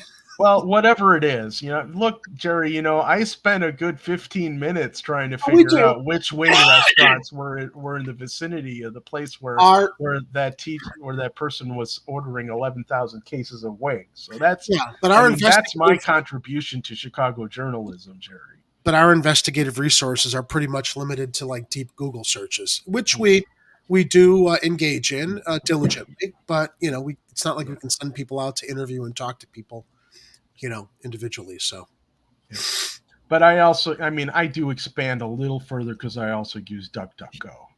Okay. Yeah. But yeah, basically search engines are definitely helpful. And it's in a world where there's so much information out there, but you can't always get out to the places and talk to the people you want to talk to when you have limited time and resources. I can't go driving out to Harvey to ask all the restaurants, did this lady bring you a bunch of cases of wings? I'm like, but somebody at one of these local news channels should be doing that right now.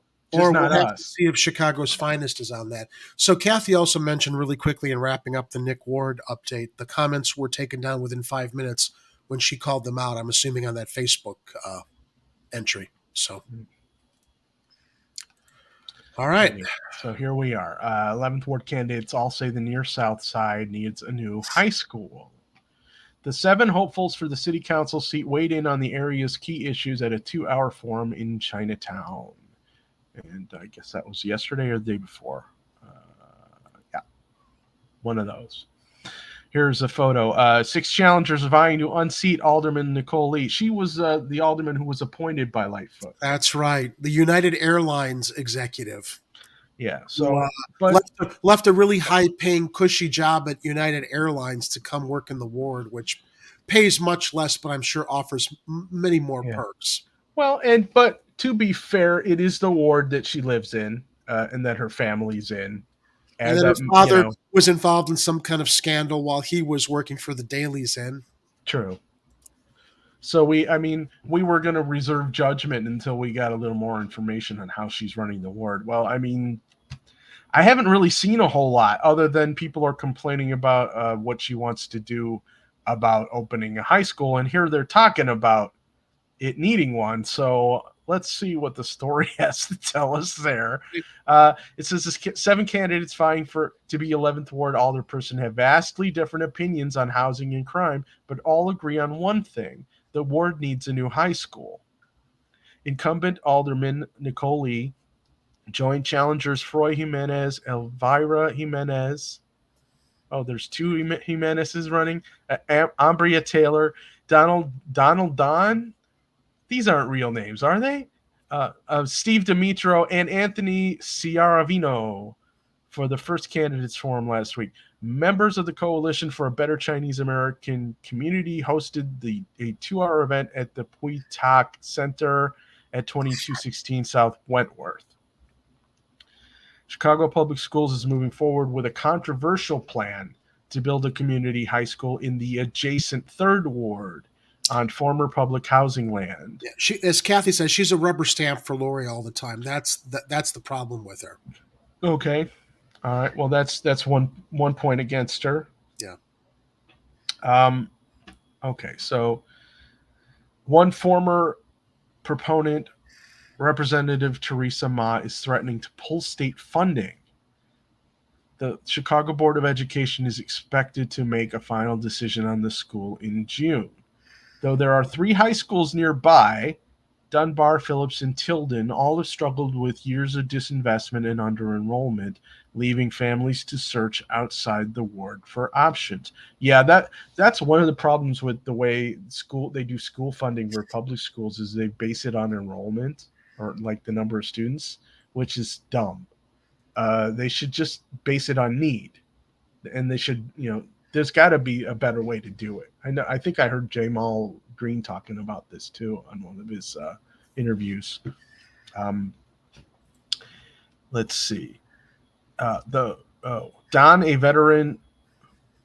Where did I leave off? Oh, here. All have struggled with years of disinvestment and under-enrollment, leaving families to search outside the ward for options. Don, a veteran fireman, told attendees of the forum he fully supports the plan but isn't optimistic about the school's longevity. I've stated to the community and CPS I believe we need 2 high schools for the ever-growing South Loop and the Bridgeport and Chinatown communities, Don said. You can build that, but they're going to cut us out eventually. They're not going to provide service for a lot of the Chinese residents on this side because they refuse to include English learning skills. Don didn't clarify the they whom he was referring to. Maybe he's talking about CPS or Lightfoot, but basically CPS.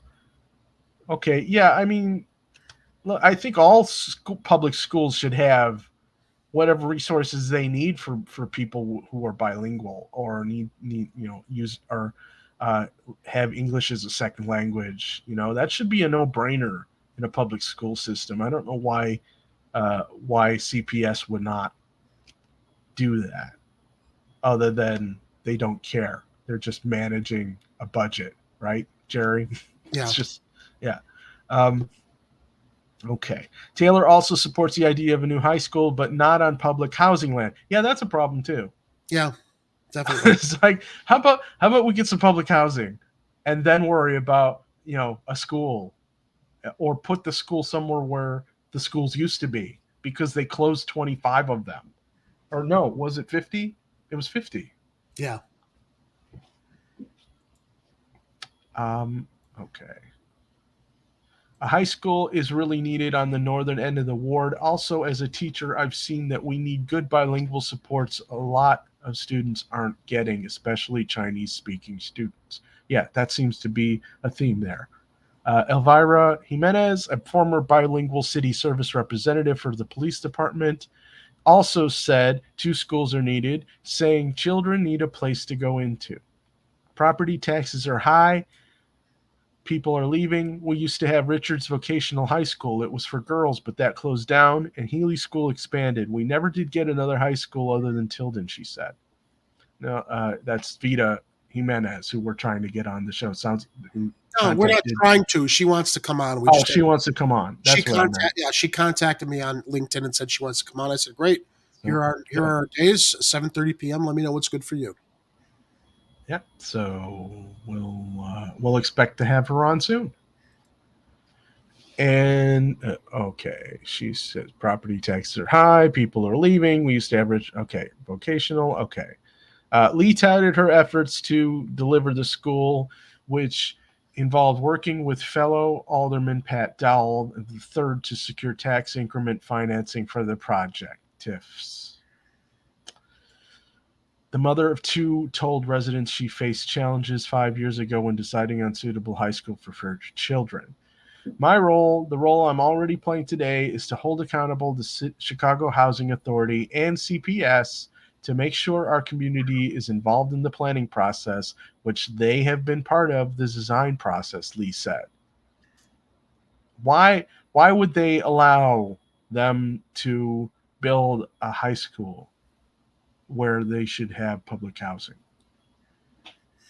And why is she okay with that? Yeah, I mean, you have to prioritize things in the ward. They need the public high school, but apparently if they have a public high school and they don't have homes for affordable homes or for homeless people, what's the priority then? Yeah, I mean, just this story. Here's what Kathy says. Why can't they go into the existing schools? Is this just we want something new and shiny at the expense of ignoring other vulnerable people who need help? Yeah, I mean, this story alone is basically making me not want Nicole Lee. Yeah, another good point Kathy makes. Why not invest in the existing schools? Yeah. Okay, where are we at? The candidates were also asked how they would build a welcoming and inclusive ward. Neighborhoods like Bridgeport are still reckoning with the racist histories. A Black-owned cafe was vandalized with racist graffiti this month. Dimitro touted his knowledge of several languages, telling the audience his upbringing can help him unite, not divide the ward. In a nutshell, I want the 11th ward to be the best ward in Chicago, with all the neighborhoods having one strong voice. Don and Ciara Avino spoke of their multicultural family ties to the community and their desire to give back to a place that has always felt like home. Ciara Avino said his mother taught him everyone was created equal, sharing with residents that playing basketball gave him lifelong friends. We need to come together on a common goal. It doesn't matter whether you're Black, Hispanic, Asian. At the end of the day, you mesh everything together. You embrace our cultural differences, Ciara Avino said. Okay. Elvira Vita Jimenez denied there is racism in the 11th ward, blaming the media. She denies that? Yeah, she blames the media for mischaracterization. Okay, I mean... Well, she did work for the police department. Yeah, well, I think she was like a public translator or something. Yeah. Yeah. Now, when she goes on, she worked with the police department, I think is how it worked. Well, they quote her there. I'll let you continue. Yeah. She says, I've seen this community change in every which way possible. People say racism. I say we don't have any racism in Bridgeport, Chinatown, or McKinley Park. I don't see it. We all respect each other as Southwest Side Native. Well, perhaps she does, but that doesn't mean everybody does. You can't make that kind of a broad stroke and know everybody's heart when there are those who are suffering under racist behaviors of other people. It sounds like she's taken the high road on that, and maybe we can clarify that when we have her on. Yeah, I would like to. But some residents also called on city officials to mitigate. In my head, just says, "I don't see color. I don't see race." I'm like, okay, that's a generalization. It's almost kind of sounds a little like a cop out, but okay. It's like you don't want to deal with it, so you don't see it. Almost. It's definitely a hot button topic, though. You know. Yeah. I'm sure she doesn't mean it in a bad way. Well, I don't think that she does, but we do. That is something we should discuss because while she's not that way, and a lot of people aren't that way, a lot of people are that way. So you can't just ignore it. Yeah. So some residents also called on city officials to mitigate environmental and public health harms on their neighborhoods. Elvira Jimenez says she plans to hold businesses accountable for how they move their debris. Cool. Okay. Lee echoed the call for accountability, adding she'd work with environmental agencies to ensure regular inspections are taking place. All right. Froy Jimenez supported bringing back the city's Department of the Environment. I'm wondering if there's a real familiar relation there. That's interesting to have two candidates with the same last name there. Adding that he was disappointed there was no such item in the city budget. Yeah, someone else was calling for the Department of the Environment to come back. I forget which candidate it was. So one of the mayoral candidates. I'll have to look that up. If we had a specific Department of the Environment, and I think we used to, we'd be able to do much more to these problems, he said. We also need to make sure we help those small businesses along those industrial and commercial corridors on 31st Street, 35th Street, and more by either helping them rezone or with improvements to their current facades.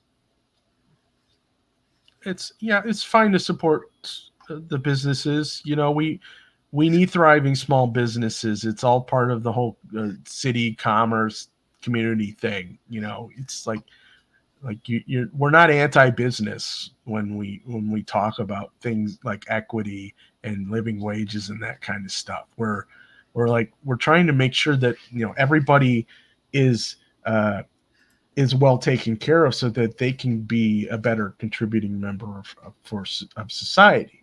So if you got a good paying job, you got a roof over your head, everything's taken care of, you're spending more money into the economy too. Okay, Kathy has lady-splained to me.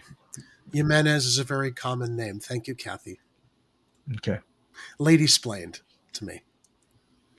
It's like Johnson. Yeah, I guess. Okay. So, yeah. Okay. I'm just teasing you, Kathy. 11th Ward includes Chinatown, Bridgeport, Armour Square, and Canaryville. Okay. So there's that one. This one's a little harder to figure out who we like here.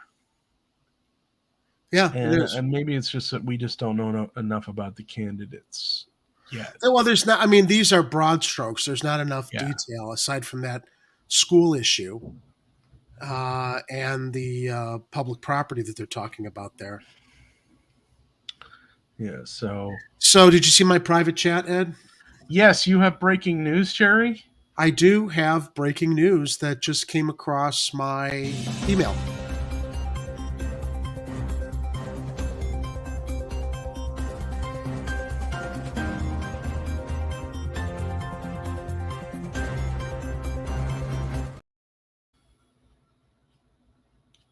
Oh, yes. Finished. And the Tribune shares that the protesters disrupted the Chicago mayoral forum as candidates exchanged personal attacks. Ooh, this is juicy. I'm going to look forward to watching this after our show. Someone was yelling at Brandon Johnson before we went live today. Yeah. And I couldn't make out what they were saying, but the moderators gave him an extra 15 seconds to speak because of the interruption. I haven't really heard them getting too much into the mud yet, so this will be interesting. So this comes from Gregory Pratt over at the Tribune, and the article that just came through my email at 9:11 p.m. It's now 9:22. Chicago's mayoral hopefuls exchanged personal attacks during a contentious candidate forum Tuesday evening that was repeatedly interrupted by loud protesters. A group of demonstrators chanted against Cook County Commissioner Brandon Johnson, who joked during the live broadcast that he must be doing something right if he isn't mayor yet, but already drawing protests. Mayor Lori Lightfoot, meanwhile, stood up for Johnson, saying he has the right to talk without interruption. The rest of the forum, moderated by WGN-TV's Lourdes Duarte and Tom and Bradley, featured less collegiality. I would think that they meant congeniality. Is collegiality a word? Yeah, it is. Okay. Far less collegiality between the candidates. At one point, Duarte and Bradley called for a show of hands from candidates who would keep Lightfoot's hand-picked police superintendent, David Brown, as the city's top cop. Lightfoot raised her hand, and businessman Willie Wilson sheepishly followed suit. I think you have to fire the mayor, Wilson said.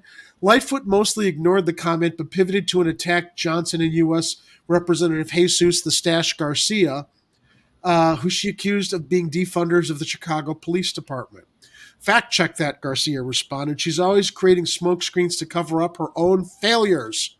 Johnson argued the city's level of spending on police hasn't worked. The exchange was just one of several testy moments between Lightfoot and her challengers, who repeatedly criticized each other in sometimes personal terms. Activist Jamal Green, for instance, said Lightfoot was lying about crime statistics and criticized Wilson for saying Chicago cops should be allowed to hunt suspects down like rabbits. He said Wilson's comments were disgusting. For his part, Wilson declined to engage Green, the youngest candidate in the race, saying, "I don't respond to kids." Wilson's rabbits comment, quasi wabbits, at the debate earlier in January was a repeat focus of the forum. Duarte, the moderator, asked him, "What does constitutional policing mean to you?" Wilson's answer didn't address constitutional policing. "We have to make our citizens safe at all costs," he said, which I guess means you can just escalate and shoot down suspects and act as judge, jury, and executioner. The mayor also confronted Wilson about the rabbits remark, noting he's, quote, "talking about black and brown boys in our city," and calling the comment offensive. Oh, that's the pot calling the kettle black. See what I did there? I can't believe you continue to say it. I can't do her. My throat is on fire. An emotional Wilson. The article. Yeah, like you do for. Yeah, it's when I invoke the spirit of Lightfoot. An emotional Wilson then invoked. All right, so an emotional Wilson then invoked his son Omar, who was murdered in 1995, as he doubled down on the controversial remarks. "If somebody comes and kills somebody in her family, then she'll know how it feels," Wilson said. "We're trying to protect our citizens who follow the law." Yeah, but Dr. Wilson, there's a due process. Okay, you can't tell the cops just go out and start shooting and asking questions later, as we've often seen too often. Yeah, they're not really that good judges of character. No. Yeah, you can't judge dread this city. No. While Lightfoot argued that crime has gone down from 2021 to 2022 and is on good pace, State Representative Cambium Cam Buckner said Lightfoot would double down on the failed policies that gave us a doubled murder rate. Lightfoot later rebutted Buckner. It's easy to come up here and say sound bites, but what I didn't hear is any actionable concrete solutions. And many things I did hear we're already doing, Lightfoot said. See, I'm committed to doing an imitation of her when I can, but earlier in the debate, excuse me, moderators asked the candidates to say whether they would commit not to raise taxes. Buckner, Garcia, and Green raised their hands. Buckner said the city's budget is opaque, and if you go through it with a fine-tooth comb and audit, you can find efficiencies. I don't believe in nickel and diming and raising taxes on people is the right thing to do, Buckner said. Green promised to do a fiscal audit on the city's books and grow our economy with bonds to help. No new taxes, Garcia said, before pivoting to talk about crime and the need for investment to grow the city. The candidate's promises, however, ignored a key reality. While the city has made some strides in recent years, its finances remain precarious, and it is unlikely that the next mayor can govern without raising taxes or fees. Lightfoot launched her signature neighborhood investment plan, Invest Southwest, in 2019, with the goal of increasing development in parts of the city that have long suffered from disinvestment.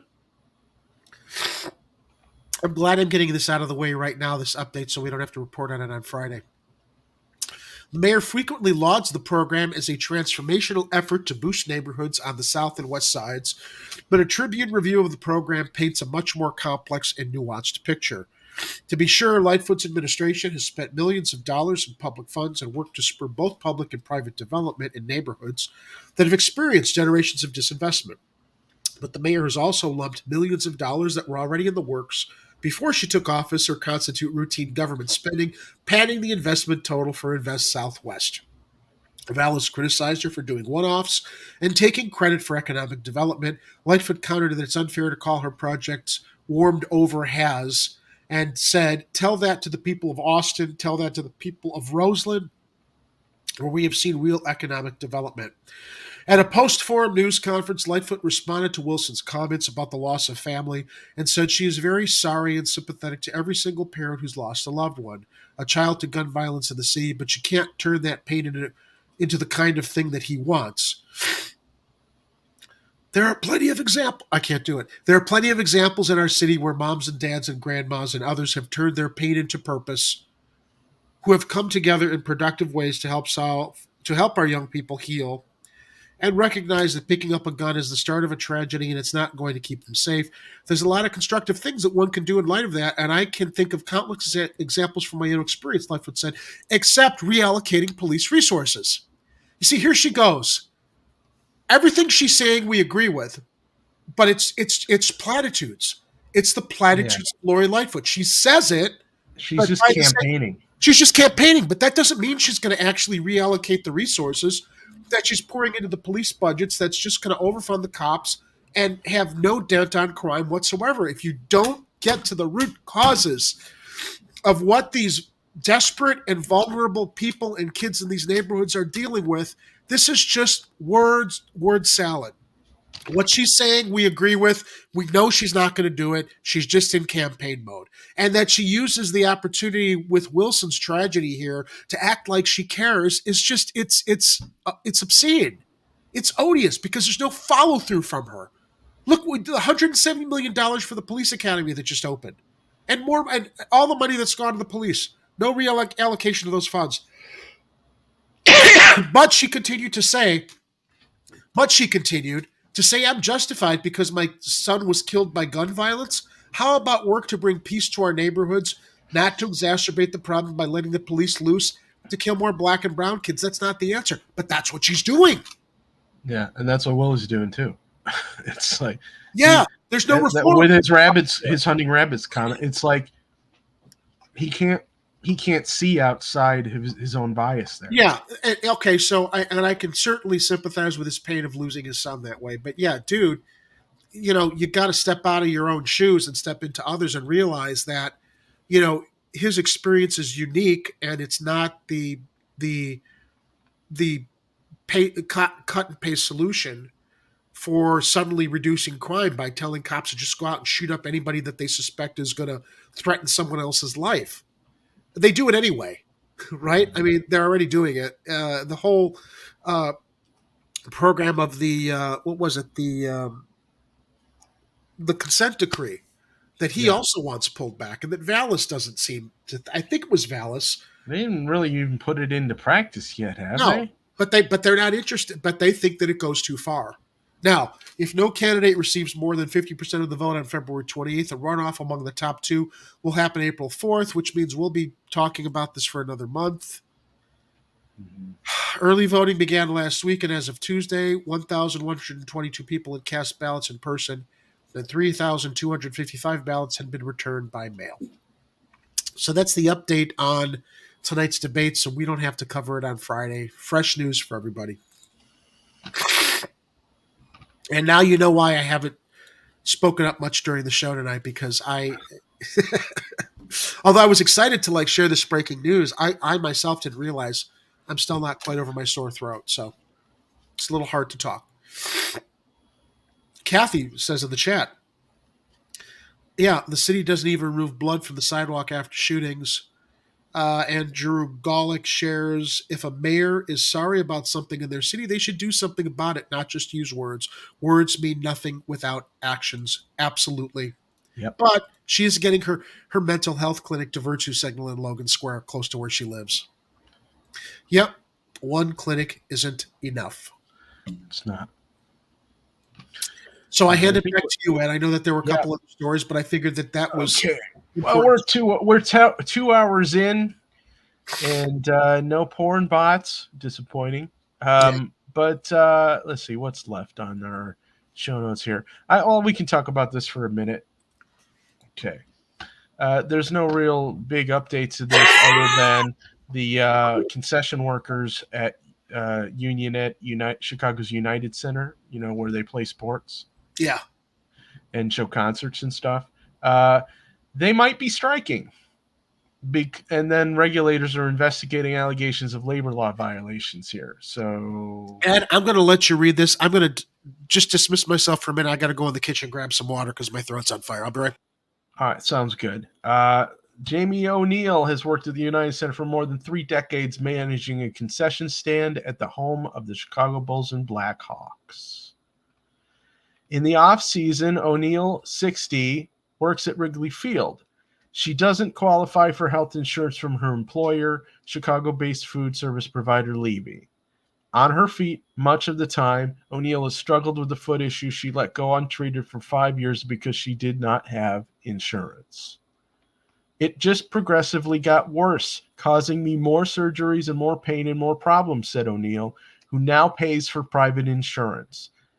Having a foot problem working on her feet is a big burden. O'Neill is one of about 650 concessions, food, and beverage workers at the United Center who will vote Tuesday, well, that would be today they voted, on whether to strike amid union contract negotiations with Levy. So I was looking today for any updates on this story to find out if they had actually voted to strike yet, and I haven't found anything yet. So if we get an update, we'll probably let you know on Friday's Chicago Corner. But yeah, so the employees work in positions including food preparation and concessions, bartending and dishwashing during Bulls and Blackhawks games and other United Center events such as Disney on Ice. Last month, workers filed a slew of complaints with city, state, and federal agencies alleging a range of labor law violations by Levy at United Center. These complaints remain under investigation. According to union representatives at Unite Here Local 1, the United Center workers have been working without a contract since their collective bargaining agreement expired in September. Workers told the Tribune that access to health insurance was top of mind as the strike vote approaches. Guys, you got to ask for more. You should ask for health insurance, not access to health insurance. You should ask for health care. You should ask for full coverage, because these people, you're giving them all your labor, and the least they can do is make sure that you're healthy while you're doing it. Absolutely. And if our country isn't smart enough to make sure we have a comprehensive national system that covers everybody, then I'm sorry to say it's on the weight of the employers. Wouldn't it be conducive to make sure every American has a comprehensive health care plan to keep them healthy that doesn't cost a lot of money? Because you know what, Ed? In the capitalist framework of things, they'd be able to work more and contribute more to the tax base. That would make too much sense. Isn't that interesting? Jerry. Wouldn't that make sense? Wouldn't you want to keep not to overwork them, certainly not to do that. But when everybody talks about how everybody's too lazy to work and everybody just wants you don't keep people healthy. You don't offer affordable or free healthcare under a Medicare for all plan nationwide. I know we're talking about the union healthcare here now in context of this story, but don't you want to offer good healthcare so that you can keep them working, or so that people are healthy enough to be strong and work more? That just seems, but no, it's this whole fucking Darwinian survival of the fittest, dog eat dog mentality that we've been fed and brainwashed with since we were in grade school. And it still continues to this day. In a progressive, forward-looking society in the 21st century, we're still dealing with this bullshit attitude, this bullshit mindset.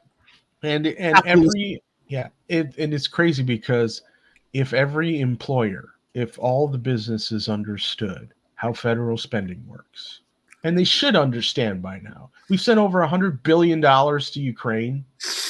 It's not like they're sending each of us a monthly invoice to pay for that, guys. That's not how federal spending works. Your federal taxes, they don't pay for dick. You pay taxes to give money value, not to pay for things on the federal level, which means that Congress, if they wanted to, if they had the political will, they chose to, they could pass a funding bill to pay for a comprehensive national health care system for everybody, and it wouldn't even have to cost you a dime if they wanted to. And it'd be completely federally funded. You would walk in, you need health care, you get it for free.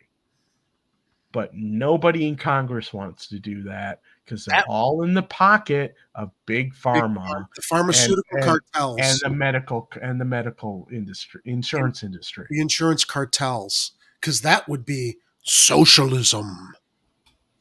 Yeah, but it isn't. It's just the way our current monetary system works, and instead of the money going to the military-industrial complex, some of it might actually filter down to us for, I don't know, things like roads and bridges, healthcare, better public transportation, just basics that other countries take for granted.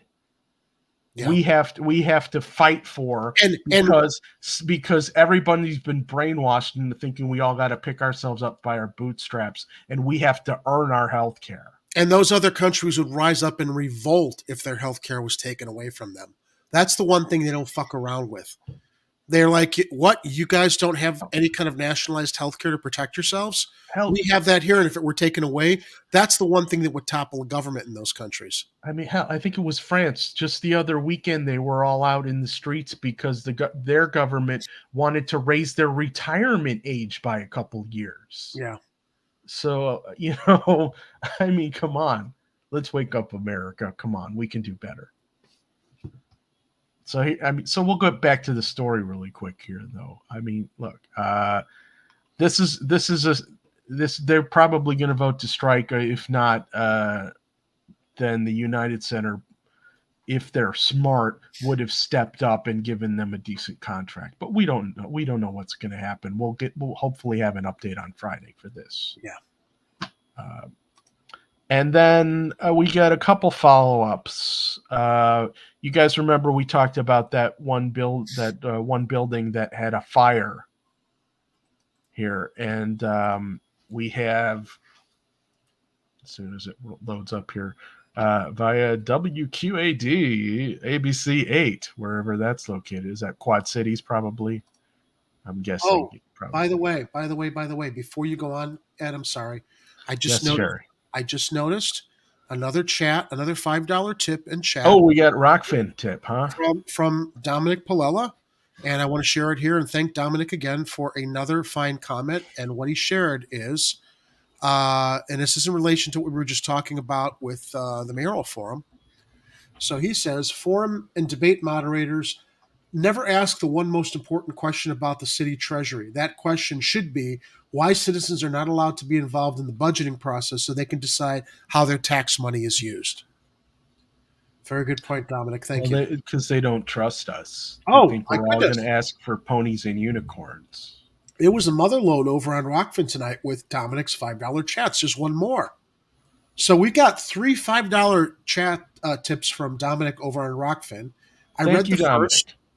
I read the last. Now here was the one in the middle that I missed. And I apologize, Dominic. I didn't have the Rockfin window open on this end to notice these chats when they came through. But here's the one in the middle. And what he shared is, wait a minute, scroll down here, get to the next one. Here it is. In this 21st century, with our communication technologies, there's no longer a reason for citizens to not be involved in the decisions of their politicians. Today, we have polling available to show how voters want their representatives to vote on legislation and how their representatives respond to them, providing a record for their representatives. It's how transparency should be defined. Yeah. Absolutely. Thanks, Dominic. I don't know why this thing keeps reloading here, but let me see if I can get through this article without it popping that thing up on me again. Okay, so that you guys remember there was that one building we mentioned was on fire while they were fiddling about, I forget what it was that was going on at the same time. Was it while they were opening the Cop Academy? Oh, that's right. It was the Cop Academy. Okay. Did somebody mention something on fire? Yes.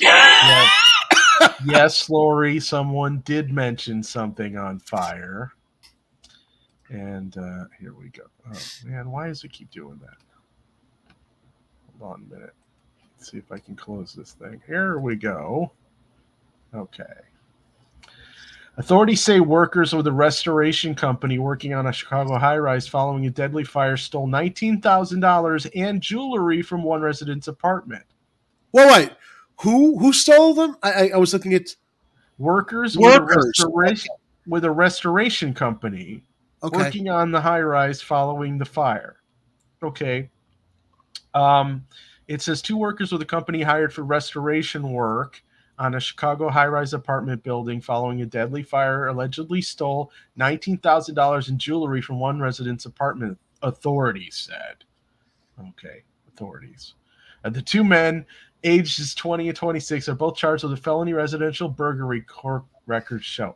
Cook County prosecutors told a judge Sunday that the woman whose co-op apartment was burglarized was out of town last week, but had a surveillance camera that alerted her to movement inside her unit on Chicago's south side. That camera first captured the face of one of the men and then the second, just as he appeared to smash the camera, prosecutors said at Sunday's bail hearing for the men. The 40-year-old woman later discovered 2 envelopes missing from her home, one containing $3,000 and the other with $16,000, as well as 2 bags of jewelry, and informed building management, the Chicago Tribune report. Okay, here's the question I have. Yeah. Who leaves town with envelopes containing that much cash in their You know what? condo? I can't blame this woman. First of all, she didn't know her building was going to catch on fire. All right, but what I'm saying And is it's got a secured apartment. I don't know. It sounds like an inside job, or somebody she knows knew she was leaving town, knew she had money. Yeah, but if these are people, well, wait, let me backtrack a moment here. She left after the fire or before the fire? She was out of town. Okay, so she's out of town. The fire. So wait, are you speculating that Jerry, I just leave huge envelopes of cash in my condo when I'm out of town. Dude, you could leave a huge envelope of cash like inside a dresser drawer. $16,000? You never know who wants to put money in the banks. Look, Ed, I'm not. Look, all I'm saying is that with the way that the government is like asking banks to like track people's deposits now, so that they can try to tax you, it doesn't surprise me that less people are putting their money in the banks, because I think the bank will flag your account and report any deposit over $10,000 to the federal government now. So who knows? Maybe she had a reason. Maybe. I don't hiding cash in your mattress the modern version. I think that that's what this was. Yeah. I mean, you and I wouldn't do it. I've never had like huge amounts of cash around my house, although I wish. I have a lot of valuable things in here that if people knew what to take, they take it. But no, I can't blame this woman. I don't think there's anything hinky about I'm what not she had. blaming her. I just I think know, it's I kind know. of odd. I mean, that there. I think this is someone who's sick and tired of the bank reporting deposits that they make and just deciding they're going to keep cash at home. Who knows? Plus, who knows what business she's in? Maybe she works in an all-cash business. Yeah, see, maybe this would be information that would be nice to know. Right. Well, or maybe she works in the social services industries where she'd be handling a lot of that kind of cash. Who knows, Ed? Do we know what her age was? Well, it says 40. So, all right. Well, she could be, anything's possible. We're not shaming anybody's career choices. It's fine. But yeah, I mean, you work in an all-cash business. Who knows? I mean, that could be, chicken wing profits that, maybe she could own a Greek restaurant that's all cash. We're not going to. I mean, maybe that we got some story connections going on here that we're just not even realizing that, She could be in the horizontal refreshment business. Who knows? Okay. I'm not going to ask what that means, Jerry. I'm going to play dumb on that one. Okay. But I'm not really. So you never heard that expression? Oh, I have heard that expression. I said Mel Gibson. I mean, no, Jerry, no, I haven't. No, I've never heard anybody say that. Have you ever seen Payback with Mel Gibson? I have. It's Great been a movie. very long time. I just rewatched it recently, and he uses that phrase in it, which is why it was fresh in my mind. I'm looking for a woman who might provide some expensive horizontal refreshment. Oh, yes. And the other follow-up, which actually was, remember they were doing what they call a point-in-time homelessness count. Where they're counting the homeless people in the city. And this story, I just remembered, had some of the information we needed about shelters and where they were filling the gaps here. So let's go with, should I play the video? Yeah, what the hell? Let's play the video. Snapshot. It's a count of how many people that needed to back up. This is really just a snapshot. It's a count of how many people are experiencing homelessness on any given night in the city and suburbs. Many experts say it's an undercount, not showing the true picture of homelessness. I believe that. Needed to allocate millions of dollars to programs and housing to keep our most vulnerable populations off the streets. Steve Lukowich and Eric Nelson are searching. It could be a delicate situation at times because you never know who you're going to run into. They say they've already found 3 people experiencing homelessness on this frigid, damp, and dreary January night in Arlington Heights. My ultimate goal is trying to house them. It's all part of the annual point-in-time count of unsheltered people in suburban Cook County. You got to let them know that there is a way out. Steve Lukowich says he was without a stable home, living out of his car for 2 years after losing his job and going through a divorce. I just couldn't make ends meet. Next thing you know, I'm getting kicked out with the apartment that I got. It was just downhill after that. Everything went downhill. He was connected with suburban housing advocates and a team at Northwest Compass who linked him with housing, food, healthcare, and more. Now Lukowich is giving back, using his lived experience to try and help his friends still out on the streets. They'll help you get all sorts of things that you didn't think were even possible. A day later in Chicago, a similar effort to connect in the bitter cold. Just met a young man who's been on the streets for 2 years. Carolyn Ross is president and CEO of All Chicago. The organization coordinates homeless resources and response in the city. It's heartbreaking, but we need to be out here. According to the ABC7 data team, Chicago's point-in-time count from 2020 to 2022 dropped 28%, from 5,390 to 3,875. Statewide, that count dropped 12%, from 10,431 to 9,212. But there's troubling news as well. The percentage of people experiencing homelessness who are unsheltered, living outside, increased. In Chicago, the percentage of unsheltered people counted from 2020 to 2022 rose from 28% to 33%. We got a lot of people off the street and into the shelters, but as you can see, we still didn't reach everybody. It's just going to get worse. Yeah.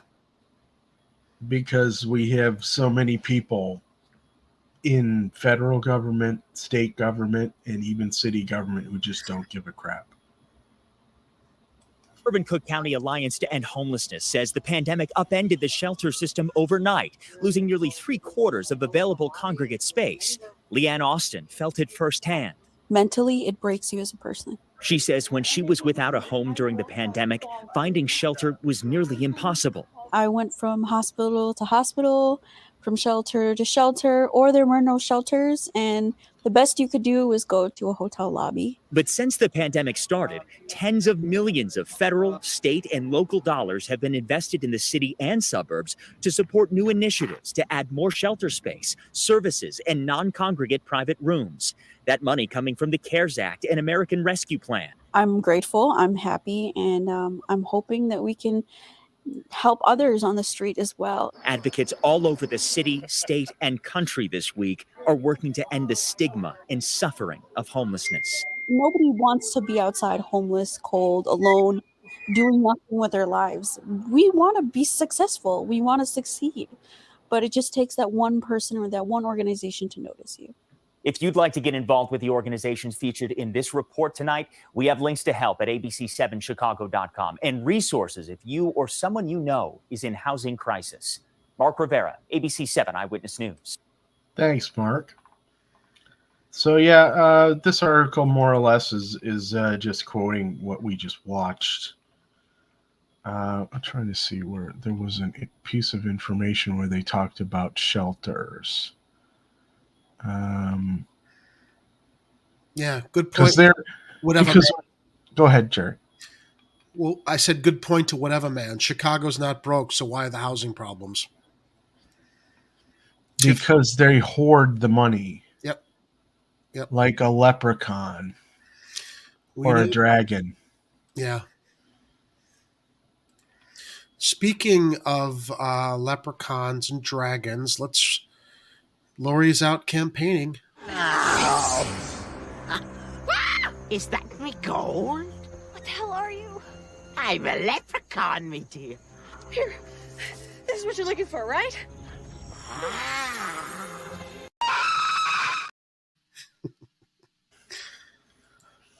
I think that's all we got for this evening here. That's all we got. That's all she wrote. But we had a bit to cover here. I know we're going to have more to talk about on Friday, and I don't know. It's my throat will be better healed, so I can talk more. Yeah, and he'll be able to do a much better Lightfoot impression for everyone. Well, not that I have to. Not that I have to. You don't have to try hard. Ed's, yeah. I mean, Ed has it covered, but as we both see the opportunity, and we're quoting her. So screw Google. Yeah, I think that this is a really good point to end the show on, especially in relation to the homeless crisis. Sometimes people just need a little help, and they can turn their lives around. Yes, some people are homeless by choice, but not the majority of people. Amen. So hopefully one day everybody in the city will be doing better and we'll all be able to dance just like this.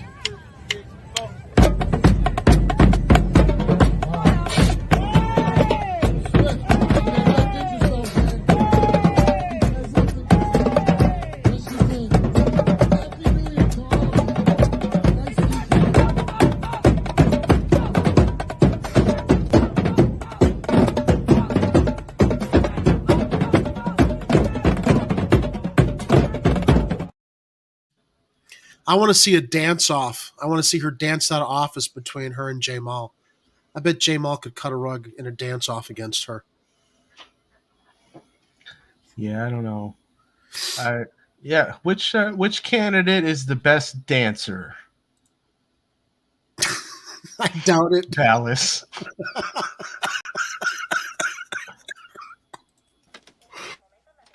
Yeah!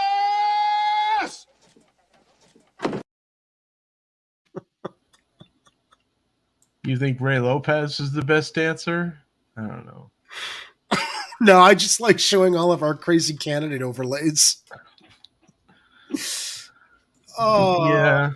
I don't think well, some of our candidates haven't really earned any super crazy ones, except for, I mean, I wonder how Chewy the Stash, Jesus the Stash cuts a rug. Yeah, I think he's past his prime though for cutting a rug. I think maybe during Harold's time. I wonder, he could challenge her to the Macarena. That would be interesting. Can you see the Stash and Lori doing a dance off to the Macarena? Oh God.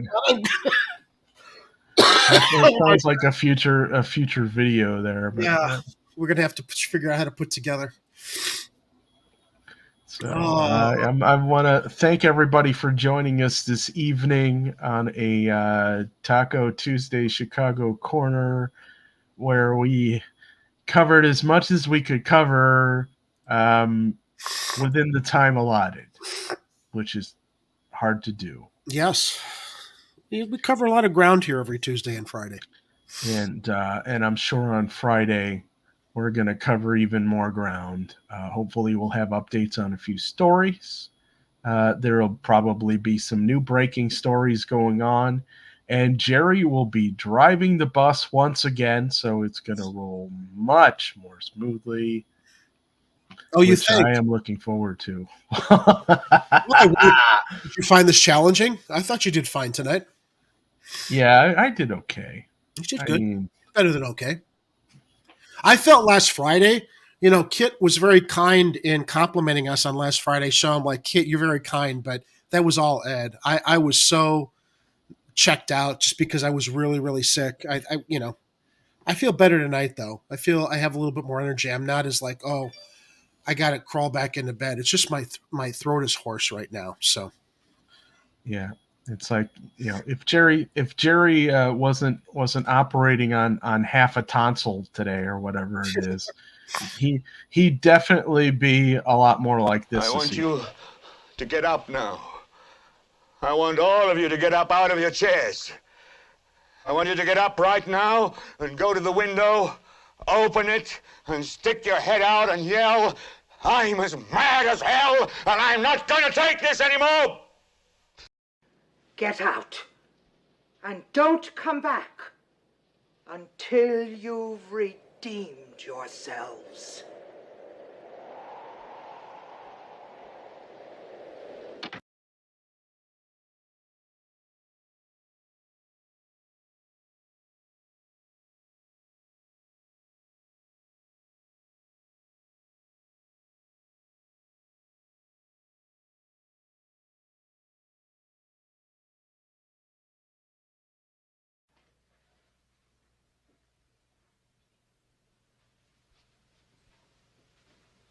You're still here?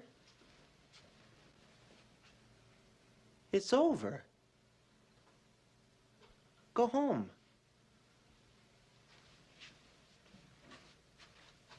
Go.